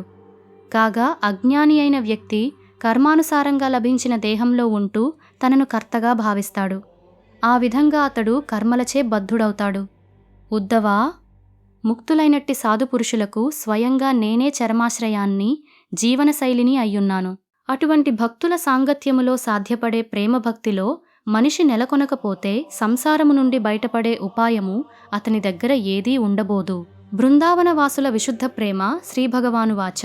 నా విశుద్ధ భక్తుల సాంగత్యములో మనిషి ఇంద్రియ భోగాల పట్ల ఆసక్తిని నశింపజేసికొంటాడు. అటువంటి దివ్యమైన సాంగత్యము నన్ను నా భక్తునికి ఆధీనునిగా చేస్తుంది. మనిషి ఎన్ని యజ్ఞాలు చేసినా, తాత్విక విశ్లేషణ చేసినా, తపస్సు చేసినా, సన్యాసము స్వీకరించినా, చెట్లు నాటించడం వంటి ప్రజోపకర కార్యాలు చేసినా, వ్రతాలు చేసినా, దేవతార్చనము చేసినా, మంత్రసాధన చేసినా, తీర్థయాత్రలు చేసినా, ఎన్ని నియమ నిబంధనలు పాటించినా నన్ను ఆధీనుని చేసుకోలేడు. గోపికలతో పాటు బృందావనవాసులైన గోపులు, యమళార్జున వృక్షాల వంటి స్థావరాలు, మృగాలు, లతలు, మొక్కలు వంటి మూఢబుద్ధి జీవులు, కాళీయుని వంటి నాగులు నా ఎడ అనన్యమైన ప్రేమచే సిద్ధిని పొందారు. గోపికాది బృందావనవాసులు గాఢమైన ప్రేమతో సర్వదా నాయందే పూర్తిగా అనురక్తులై ఉండేవారు. గోపికలు తమ చిత్తములలో నా పట్ల ఎంత అనురక్తులై ఉండేవారంటే తమ దేహాలను, ఇహపరాలను వారు తలచలేదు. అప్రమత్తతతో గురువును అర్చిస్తూ స్థిరమైన బుద్ధితో ఏకాంత భక్తిని వృద్ధి చేసుకోవాలి.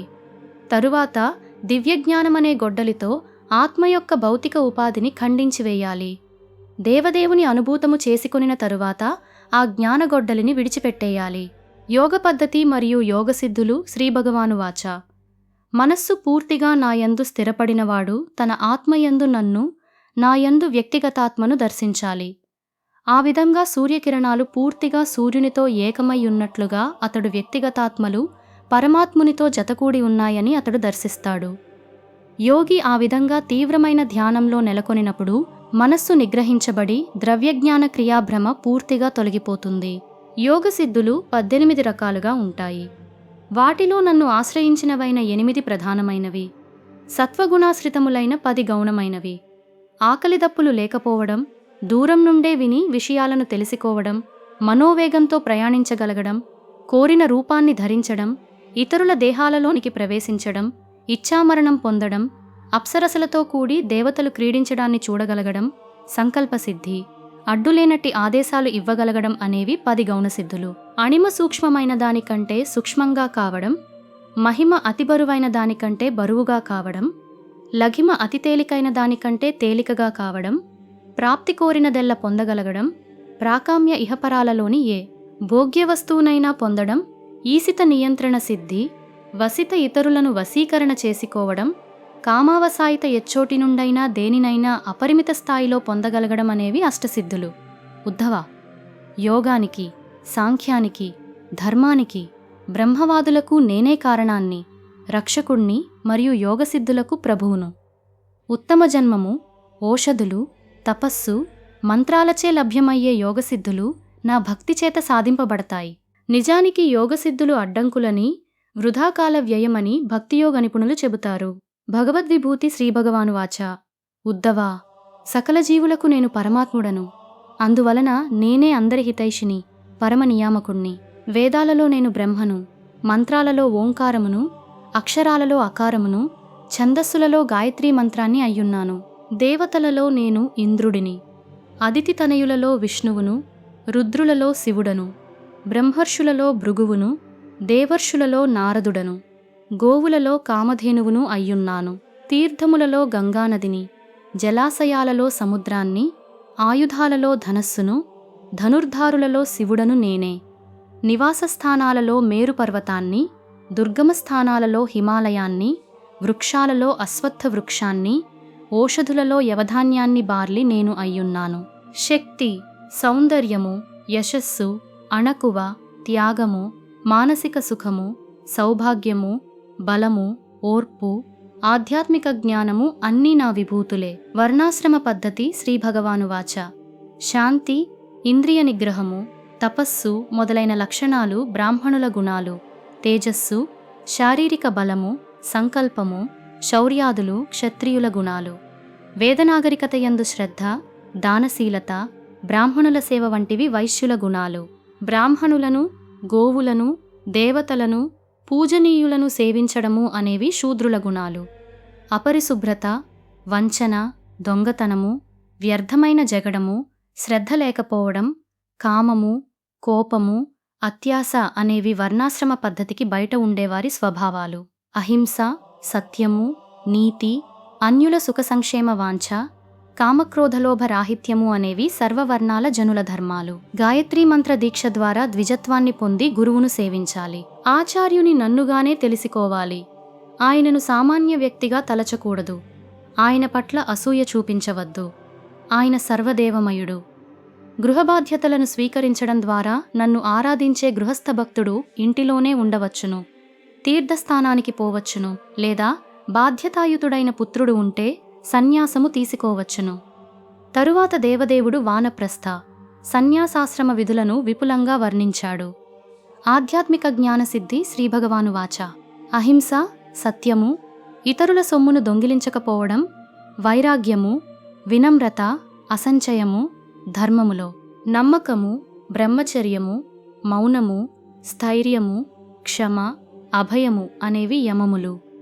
అంతర శౌచము, బాహ్య శౌచము, నామజపము, తపస్సు, యజ్ఞము, శ్రద్ధ, ఆతిథ్యము, నా అర్చనము, తీర్థాటనము, పరమలాభము కొరకే వర్తించడము, దానిని అభిలషించడము, సంతుష్టి, గురుసేవ అనేవి 12 నియమాలు. ఈ 24 అంశాలను నా భక్తిలో అనుశీలించేవానికి అవి సమస్తాభీష్టాలను నెరవేరుస్తాయి. నేను దేవదేవుడననే భావనను కలిగి ఉండడమే నిజమైన ఐశ్వర్యము. నా ఎడభక్తియే పరమలాభము. ఆత్మయందు మిథ్యాపూర్వకమైన ద్వైతభావాన్ని నశింపజేసేదే విద్య. అకార్యముల పట్ల హేయభావమే నమ్రత. బంధవిముక్తి పద్ధతిని ఎరిగినవాడే పండితుడు.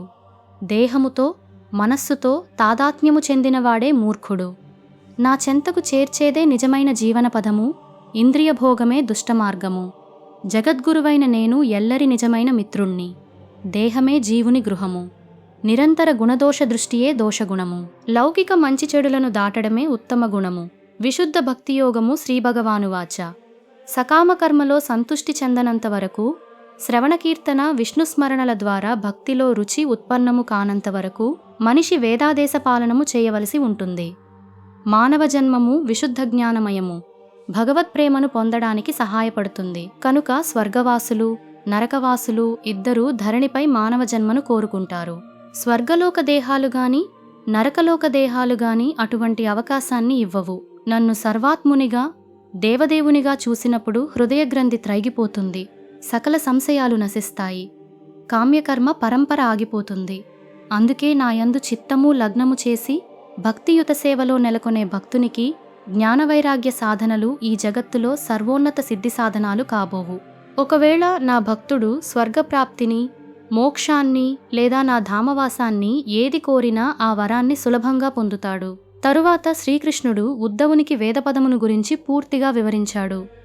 తరువాత సృష్టితత్వాల గణనము గురించి చెప్పడం జరిగింది. ఆ తరువాత శ్రీకృష్ణుడు అవంతి బ్రాహ్మణుని గీతము ద్వారా వైరాగ్యబోధ చేశాడు. సంపద వలన కలిగే 15 రకాల అనర్థాలను అతడు గానం చేశాడు. అవే చౌర్యము, హింస, అసత్యము, మోసము, కామము, కోపము, గర్వము, కలహము, అసమ్మతి, ద్వేషము, అవిశ్వాసము, శత్రుత్వము, వనితానురక్తి, జూదము, మద్యపానము అనేవి. అవంతి బ్రాహ్మణుని గీతము తరువాత శ్రీకృష్ణుడు సాంఖ్యతత్వ వివరణము చేశాడు. ప్రకృతి త్రిగుణాలు, త్రిగుణాలకు అతీతమైన స్థితిని ఆ దేవదేవుడు తరువాత వర్ణించాడు. ఆ తరువాత స్త్రీ సాంగత్యము వలన కలిగే ప్రభావాన్ని ఐలగీతము ద్వారా వివరించడం జరిగింది. దాని తరువాత శ్రీకృష్ణుడు ఉద్ధవునికి తన అర్చనా విధి గురించి విపులంగా వర్ణించాడు. మందిరము నిర్మించడము, తన కొరకు ఉద్యానవనాలు పెంచడం, ఉత్సవాలు నిర్వహించడం, శ్రీ విగ్రహారాధన చేయడం, పూజావిధి అన్నీ కూడా విపులంగా వివరించబడ్డాయి. ఆ తరువాత జ్ఞానయోగము, ఆ పిమ్మట భక్తియోగము వివరించబడ్డాయి.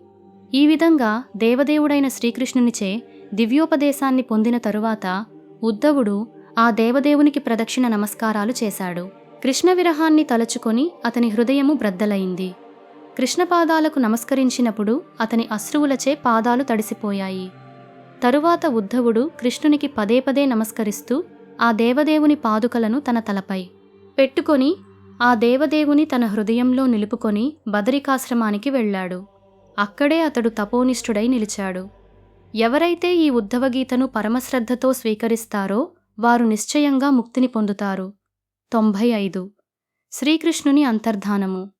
శ్రీకృష్ణుని అంతర్ధానాది లీలలు అసురులను మరింత మోహపరచడానికే ఉన్నాయి గాని ఇంకొక ప్రయోజనానికి కాదు. ఎవరైతే శ్రీకృష్ణుని రూపము నిత్యమైనది కాదని అంటారో, ఎవరైతే శ్రీకృష్ణుడు నిజానికి నిరాకారుడని అంటారో వారందరూ అసురులే.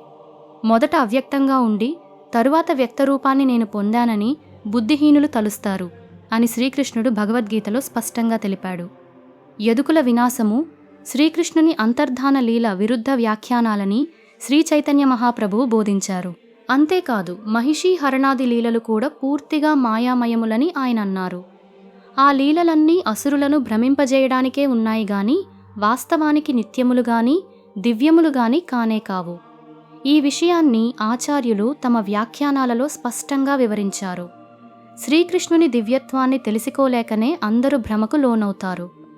శ్రీకృష్ణ తత్వము, ప్రభావము దేవదానవులు ఎవ్వరికీ తెలియదని కూడా భగవద్గీతలో చెప్పబడింది.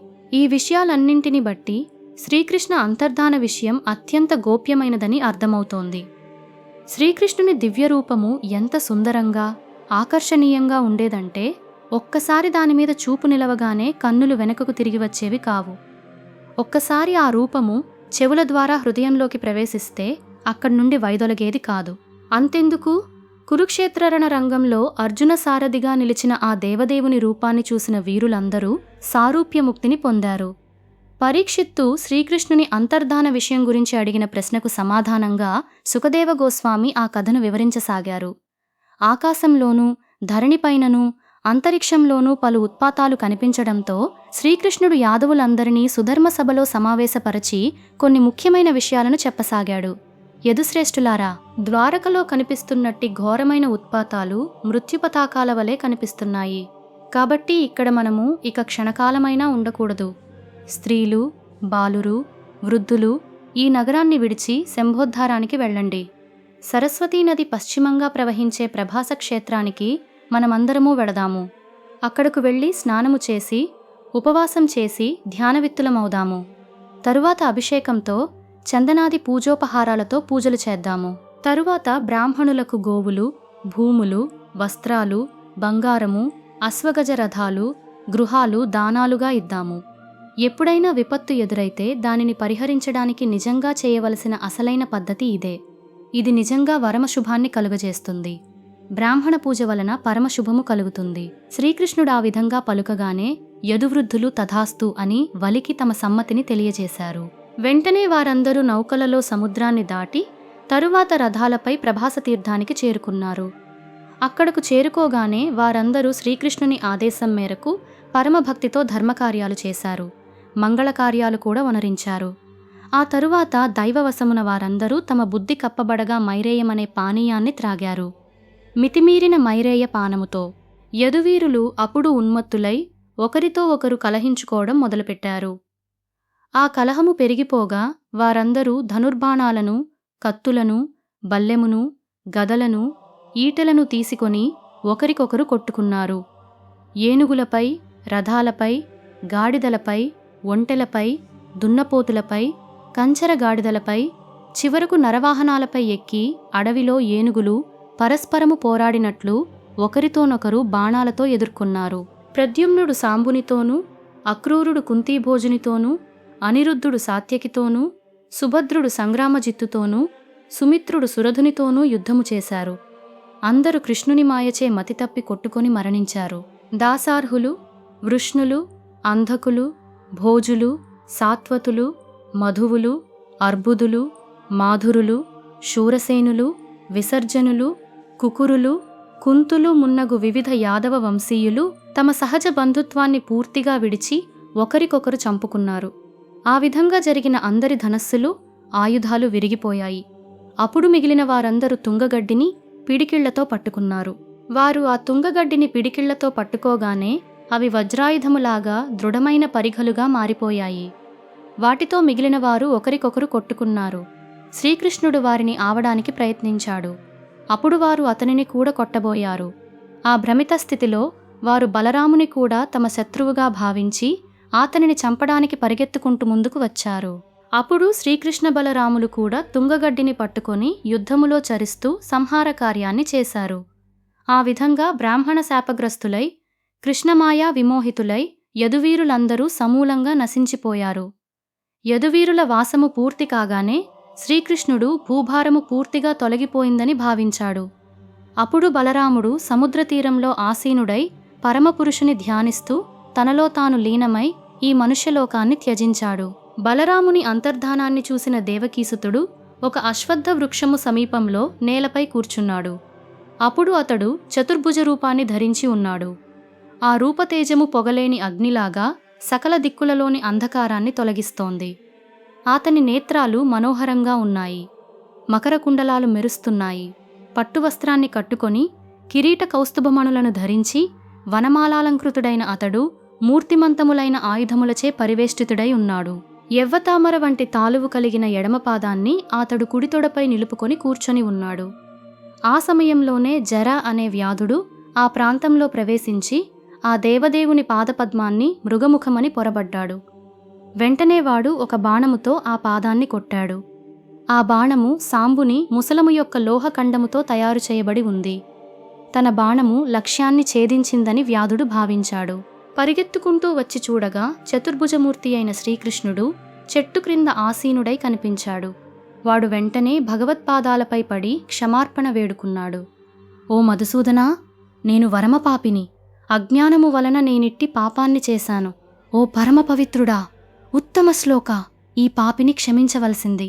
ఓ విష్ణు, నీ నిరంతర స్మరణముచే మానవుని అజ్ఞానాంధకారము నశించిపోతుందని పండితులు చెబుతారు. ఎందుకు నాదే ఈ పాపము జరిగిపోయింది? వైకుంఠనాథ, తిరిగి సాధువుల పట్ల పాపము జరగకుండా ఉండేటట్లు మృగాలను చంపినట్లుగా నన్ను చంపేయి. ఈ సంఘటనను శ్రీల విశ్వనాథ చక్రవర్తి ఠాకూరులు చాలా చక్కగా విశ్లేషణ చేసి వివరించారు. యదువంశీయుల నడుమ యుద్ధము సూర్యాస్తమయంలో జరిగింది. తరువాత శ్రీకృష్ణుడు సరస్వతీ తీరంలో కూర్చున్నాడు. అప్పుడు జింకను చంపే ఉద్దేశ్యముతో వ్యాధుడు అక్కడకు వచ్చాడని చెప్పబడింది. 56 కోట్ల యోధులు ఘోరమైన యుద్ధంలో అప్పుడే మరణించిన చోట, రక్తంతోనూ శవాలతో నిండి ఉన్న చోట ఒక వ్యాధుడు జింకను చంపడానికి రావడం అసంభవమైనది. ఒకవైపు సరసంహారము జరుగుతుంటే వ్యాధుడు తన పనిలో తాను నిమగ్నుడు కావడం ఎట్లా సాధ్యపడుతుంది? కనుక యదువంశ సంహారము, ధరణిపై నుండి శ్రీకృష్ణుని అంతర్ధానము ఏవో భౌతికమైన చారిత్రక సంఘటనలుగాక నేరుగా శ్రీకృష్ణుని ఆంతరంగిక శక్తిచే ప్రకటమైన లీలలని అర్థం చేసుకోవాలి. వ్యాధుడు ఆ విధంగా పలికినప్పుడు శ్రీకృష్ణుడు మేఘగంభీర స్వరంతో ఇలా అన్నాడు: జరా, భయపడకు, లేచి నిలబడు. ఇదంతా నా కోరిక ప్రకారమే జరిగింది. కాబట్టి నా ఆజ్ఞచే నీవు సుకృతివంతుల పుణ్యపదానికి, అంటే ఆధ్యాత్మిక లోకానికి వెళ్ళు. దివ్య శరీరధారి అయిన శ్రీకృష్ణుడు ఆ విధంగా ఆదేశించగానే జరవ్యాధుడు ఆ దేవదేవునికి 3 సార్లు ప్రదక్షిణము చేశాడు. అంతలోనే అక్కడకు ఒక దివ్య విమానం వచ్చింది. వాడు దానిలో ఎక్కి నేరుగా ఆధ్యాత్మిక లోకానికి వెళ్ళిపోయాడు. ఇంతలో శ్రీకృష్ణ రథసారథి అయిన దారుకుడు తన ప్రభువును వెదుకుకుంటూ అక్కడకు వచ్చాడు. అతడు శ్రీకృష్ణుని కొరకు అటు ఇటు వెదుకుతున్నప్పుడు ఒక చోట నుండి తులసీ పుష్ప సుగంధము వచ్చింది. వాడు ఆ దిక్కుగా వెళ్ళి అశ్వత్థ వృక్షమూలంలో కూర్చొని ఉన్న భగవంతుని చూశాడు. చుట్టూ ఆయుధమూర్తులతో పరివృత్తుడై ఉన్నట్టి భగవంతుని చూడగానే దొరుకునికి దుఃఖం ఆగలేదు. వెంటనే అతడు దేవదేవుని పాదాలపై పడి విలపించాడు: ప్రభూ, చంద్రుడు లేని రాత్రి సమయంలో జనులు అంధకారంలో మునిగి దారిని కనుగొనలేని రీతిగా నీ పాదపద్మాలను చూడక నా దృష్టి లోపించింది. నేను గ్రుడ్డిగా ఈ జగత్తులో తిరుగుతున్నాను. నాకు దిక్కు తోచడం లేదు. శాంతి దొరకడం 6. దారుకుడు ఇలా అంటుండగానే అతని కళ్ళెదుట భగవంతుని రథము అశ్వాలతో గరుడధ్వజంతో పాటు ఆకాశంలోకి ఎగిరిపోయాయి. అవి ఆ విధంగా పైకి వెళ్ళి అదృశ్యం కాగానే వాటి వెంటనే ఆయుధాలు కూడా పైకెగిరి అంతర్ధానము చెందాయి. అది చూసి ఆశ్చర్యచకితుడైనట్టి రథసారథితో శ్రీకృష్ణుడు ఈ విధంగా అన్నాడు: సారథి, నీవు వెంటనే ద్వారకకు వెళ్ళి జ్ఞాతులందరూ పరస్పరము నశింపచేసుకొనిన వార్తను తెలియజేయి. సంకర్షణుని అంతర్ధానాన్ని, నా స్థితిని కూడా వాళ్లకు చెప్పు. నీవు, నీ బంధువులు ఇక ద్వారకపురిలో ఉండవద్దు. ఎందుకంటే నేను విడిచివేసిన ఆ నగరాన్ని సముద్రము ముంచివేయనున్నది. మీరందరూ మీ కుటుంబాలను, తల్లిదండ్రులను తీసుకొని అర్జునుని రక్షణలో ఇంద్రప్రస్థపురానికి వెళ్ళండి. దారుకా, జ్ఞాననిష్ఠుడవు, ఉదాసీనుడవు అయి నా భక్తిలో నిలువవలసింది. ఈ లీలలన్నీ నా మాయారచితాలని తెలిసికొని ప్రశాంతముగా ఉండు. శ్రీకృష్ణుడు ఈ విధంగా చెప్పగానే దారుకుడు భగవంతునికి ప్రదక్షిణము చేసి పదే పదే నమస్కరించాడు. తరువాత అతడు విషాదహృదయముతో ద్వారకాపురికి వెళ్ళాడు. అప్పుడు శివపార్వతులు, ఋషులు, ప్రజావతులు, ఇంద్రాది దేవతలతో కలిసి బ్రహ్మదేవుడు ప్రభాస తీర్థానికి వచ్చాడు. పితృదేవతలు, రాక్షసులు, కిన్నరులు, అప్పరసలు, గరుడ బంధువులు అందరూ వచ్చి భగవంతుని నిష్క్రమణమును దర్శించడానికి ఉత్కంఠ చూపారు. అందరూ కలిసి శ్రీకృష్ణుని జన్మకర్మలను కీర్తించసాగారు. వారందరూ తమ పలు విమానాలలో ఆకాశాన్ని నింపివేసి పుష్పవృష్టి కురిపించారు. అప్పుడు అందరూ రావడం చూసి దేవదేవుడు తన పద్మనేత్రాలను మూసికొన్నాడు. సకల లోకాలకు సర్వాకర్షకమైన ఆశ్రయము, సకల ధారణ ధ్యాన లక్ష్యము అయిన తన దివ్యదేహాన్ని ఆగ్నేయ యోగధారణచే దగ్ధము చేయకుండానే శ్రీకృష్ణుడు స్వధామములో ప్రవేశించాడు. శ్రీకృష్ణుడు ధరణిని విడిచిపెట్టగానే సత్యము, ధర్మము, ధృతి, యశస్సు, సౌందర్యము అతనిని అనుసరించాయి. స్వర్గములో దేవదుందుభులు మ్రోగాయి. ఆకాశము నుండి పుష్పవృష్టి కురిసింది.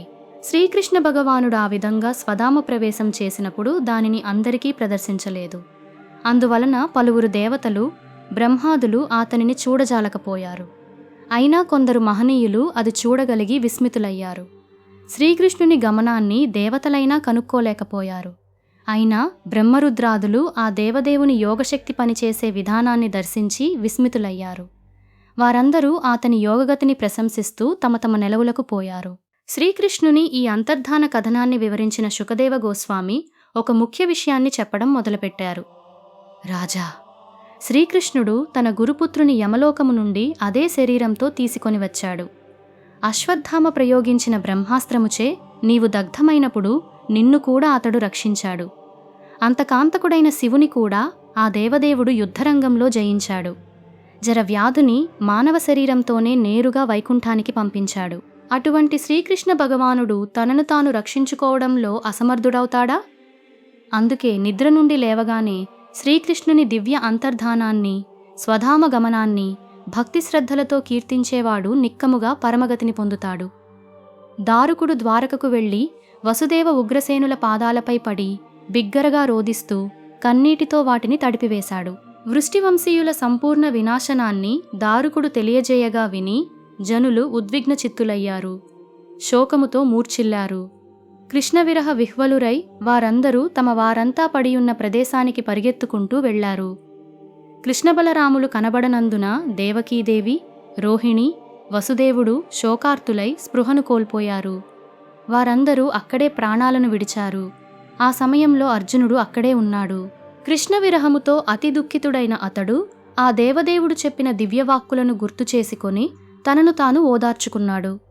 తరువాత అతడు మృతులందరికీ యథావిధిగా దహనక్రియలు చేశాడు. యాదవులలో ప్రతి ఒక్కరికి అవసరమైన కార్యాలు చేశాడు. శ్రీకృష్ణుడు ద్వారకాపురిని విడిచిపెట్టగానే సముద్రుడు కేవలము భగవంతుని మందిరాన్ని తప్ప పూర్తి పురాన్ని అన్ని దిక్కుల నుండి ముంచేశాడు. దేవదేవుడైన మధుసూదనుడు ద్వారకలో నిత్య నివాసుడై ఉంటాడు. అది మంగళకరమైన ప్రదేశాలలో పరమ మంగళకరమైనది. కేవలము దానిని స్మరించడంతోనే సమస్త అశుభాలు తొలగిపోతాయి. తరువాత యదువంశములో మిగిలిన స్త్రీలను, బాలురను, వృద్ధులను అర్జునుడు ఇంద్రప్రస్థపురానికి తీసుకుని వచ్చి వజ్రుని యాదవరాజుగా అభిషిక్తుని చేశాడు. శ్రీకృష్ణుని అంతర్ధానాన్ని, బంధుమిత్రుల మరణవార్తను విని ధర్మరాజాదులు పరీక్షిత్తును రాజ్యాభిషిక్తుని చేసి ఈ జగత్తు నుండి నిష్క్రమించడానికి సన్నద్ధులయ్యారు. దేవదేవుడైన విష్ణువు యొక్క ఈ జన్మకర్మలను శ్రద్ధతో కీర్తించేవాడు సకల పాప విముక్తుడవుతాడు. దేవదేవుడైన శ్రీకృష్ణుని సర్వాకర్షకమైన అవతారాల పరమమంగళకరమైన అద్భుత కర్మలు, అతని బాల్యలీలలు శ్రీమద్భాగవతంలోనూ ఇతర శాస్త్రాలలోనూ వర్ణించబడ్డాయి. అటువంటి లీలా వర్ణనలను స్పష్టంగా కీర్తించేవాడు వరమహంసల గతి అయినట్టి శ్రీకృష్ణుని ఎడ పరమభక్తిని పొందుతాడు. కలియుగము. యుగచక్రమనేది 4 భాగాలను కలిగి ఉంటుంది. అందులో మొదటి భాగము సత్యయుగము, అదే కృతయుగమని కూడా పిలువబడుతుంది. రెండవ భాగము త్రేతాయుగము, మూడవది ద్వాపరయుగము, 4వది కలియుగము. ప్రస్తుతము మనము ఈ కలియుగంలో ఉన్నాము. ఈ 4ంటిలోని సత్యయుగము పరిమాణము 17,28,000 సంవత్సరాలని, త్రేతాయుగ పరిమాణము 12,96,000 సంవత్సరాలని, ద్వాపరయుగ పరిమాణము 8,64,000 సంవత్సరాలని, చివరిదైన కలియుగ పరిమాణము 4,32,000 సంవత్సరాలని శాస్త్రంలో చెప్పబడింది. శ్రీకృష్ణ భగవానుడు ఈ ధరాతలం మీద నుండి అంతర్ధానము చెందగానే కలియుగం ప్రవేశించిందని భాగవతంలోనే చెప్పబడింది.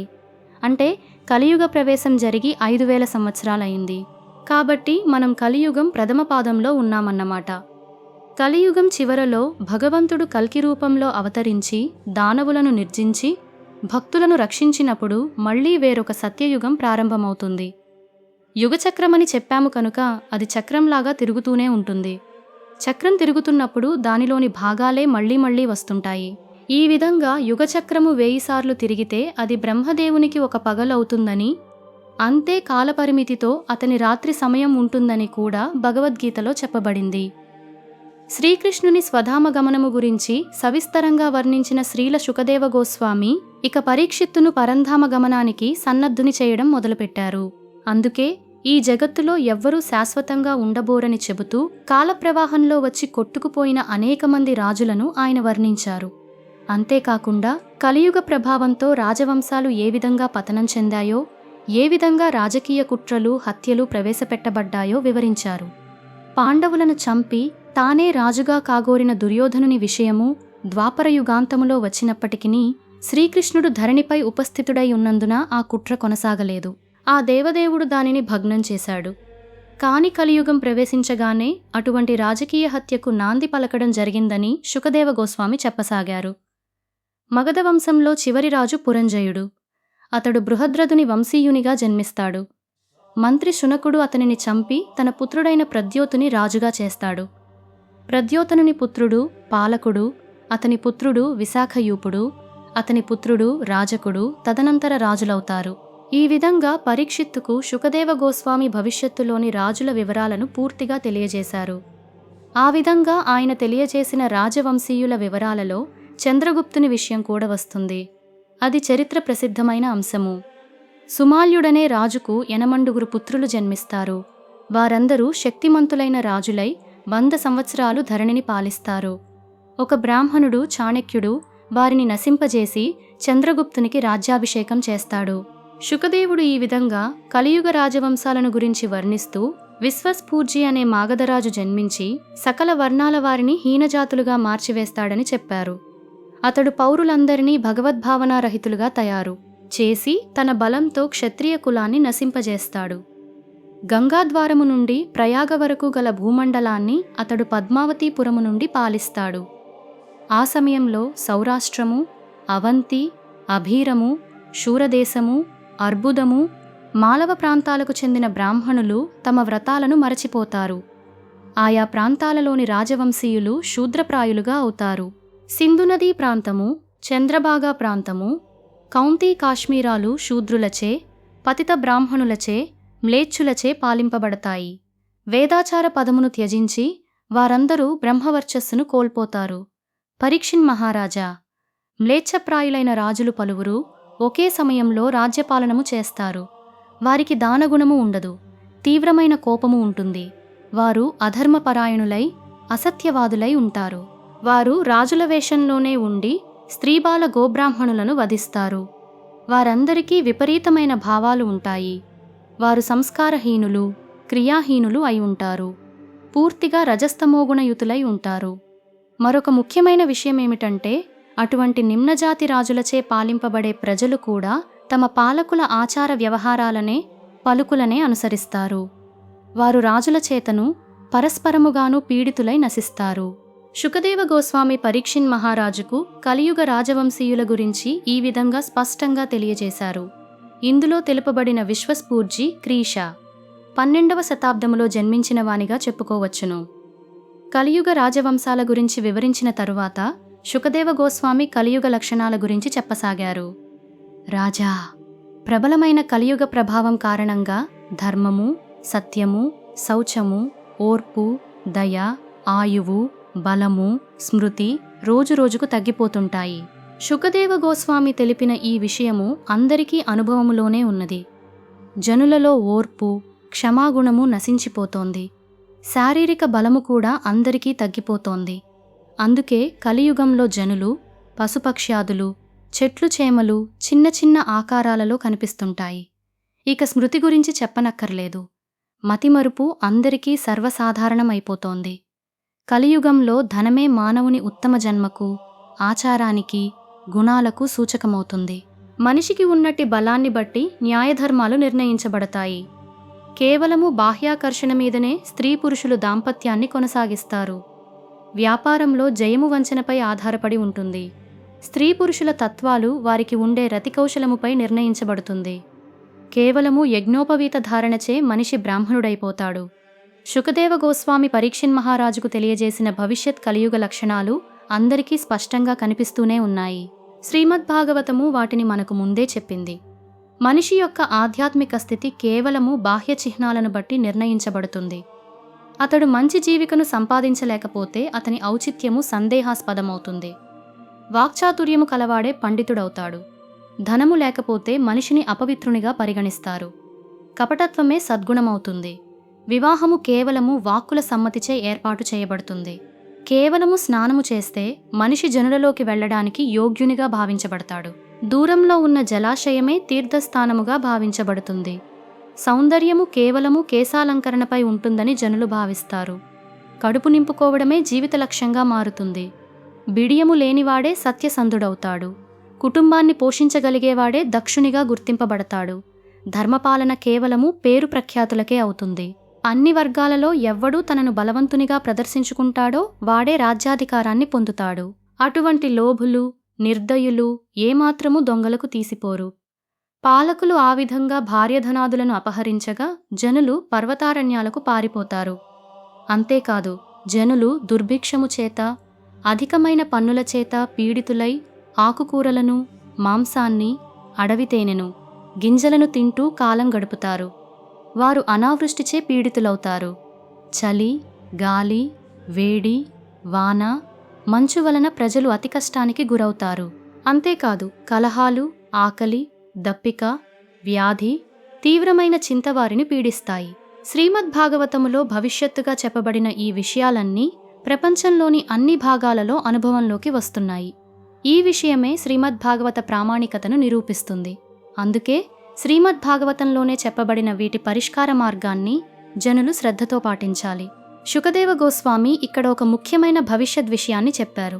కలియుగంలో మానవుల ఆయుర్దాయము 50 సంవత్సరాలుగా అయిపోతుంది. ఇక కలియుగం పూర్తయ్యేసరికి సకల జీవుల దేహాలు పరిమాణంలో అత్యంత చిన్నవిగా అయిపోతాయి. వర్ణాశ్రమ ధర్మాలు నశిస్తాయి. వేదపదాన్ని మానవులు పూర్తిగా మరచిపోతారు. నామమాత్రంగా ఉండే ధర్మము నిజానికి నాస్తికత్వమే అయ్యుంటుంది. రాజులు చోరులవుతారు. దొంగతనము, అసత్య భాషణము, అనవసరమైన హింసజనుల వృత్తులవుతాయి. గోవులు మేకలలాగా అవుతాయి. ఆశ్రమాలు సామాన్య గృహాలుగా అవుతాయి. ఇళ్ళు పుణ్యరహితాలై ఉంటాయి. మానవులందరూ గాడిదల స్వభావాన్ని పొందుతారు. ఆ సమయంలో భగవంతుడు ధరిత్రిపై అవతరిస్తాడు. శంభల గ్రామంలో మహోన్నత బ్రాహ్మణుడు, మహాత్ముడు అయిన విష్ణుయశుని ఇంట్లో కల్కి భగవానుడు ఆవిర్భవిస్తాడు. అతడు దేవదత్తమనే పేరు కలిగిన అశ్వాన్ని అధిరోహించి ఖడ్గపాణి అయి తీవ్రగతితో చరిస్తూ రాజవేషంలో ఉన్న కోట్లాది దానవులను వధిస్తాడు.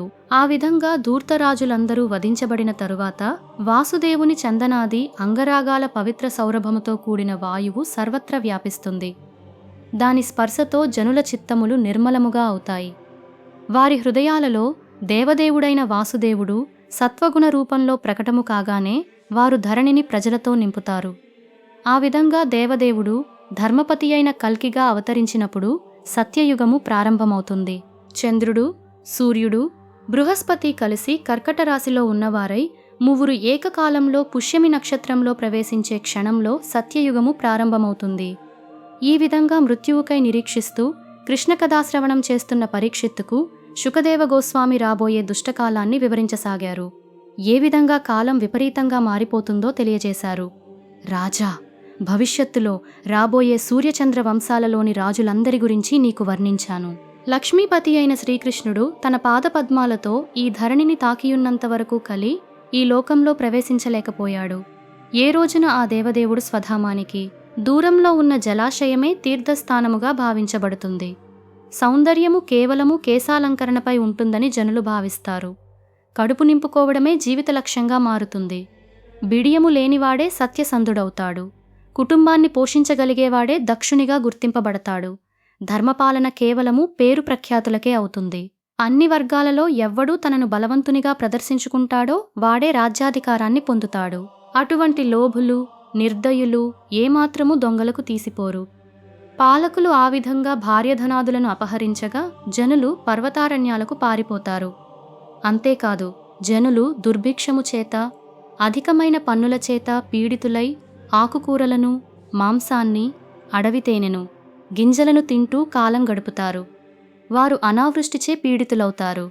చలి, గాలి, వేడి, వాన, మంచు వలన ప్రజలు అతి కష్టానికి గురవుతారు. అంతేకాదు, కలహాలు, ఆకలి, దప్పిక, వ్యాధి, తీవ్రమైన చింత వారిని పీడిస్తాయి. శ్రీమద్భాగవతములో భవిష్యత్తుగా చెప్పబడిన ఈ విషయాలన్నీ ప్రపంచంలోని అన్ని భాగాలలో అనుభవంలోకి వస్తున్నాయి. ఈ విషయమే శ్రీమద్భాగవత ప్రామాణికతను నిరూపిస్తుంది. అందుకే శ్రీమద్భాగవతంలోనే చెప్పబడిన వీటి పరిష్కార మార్గాన్ని జనులు శ్రద్ధతో పాటించాలి.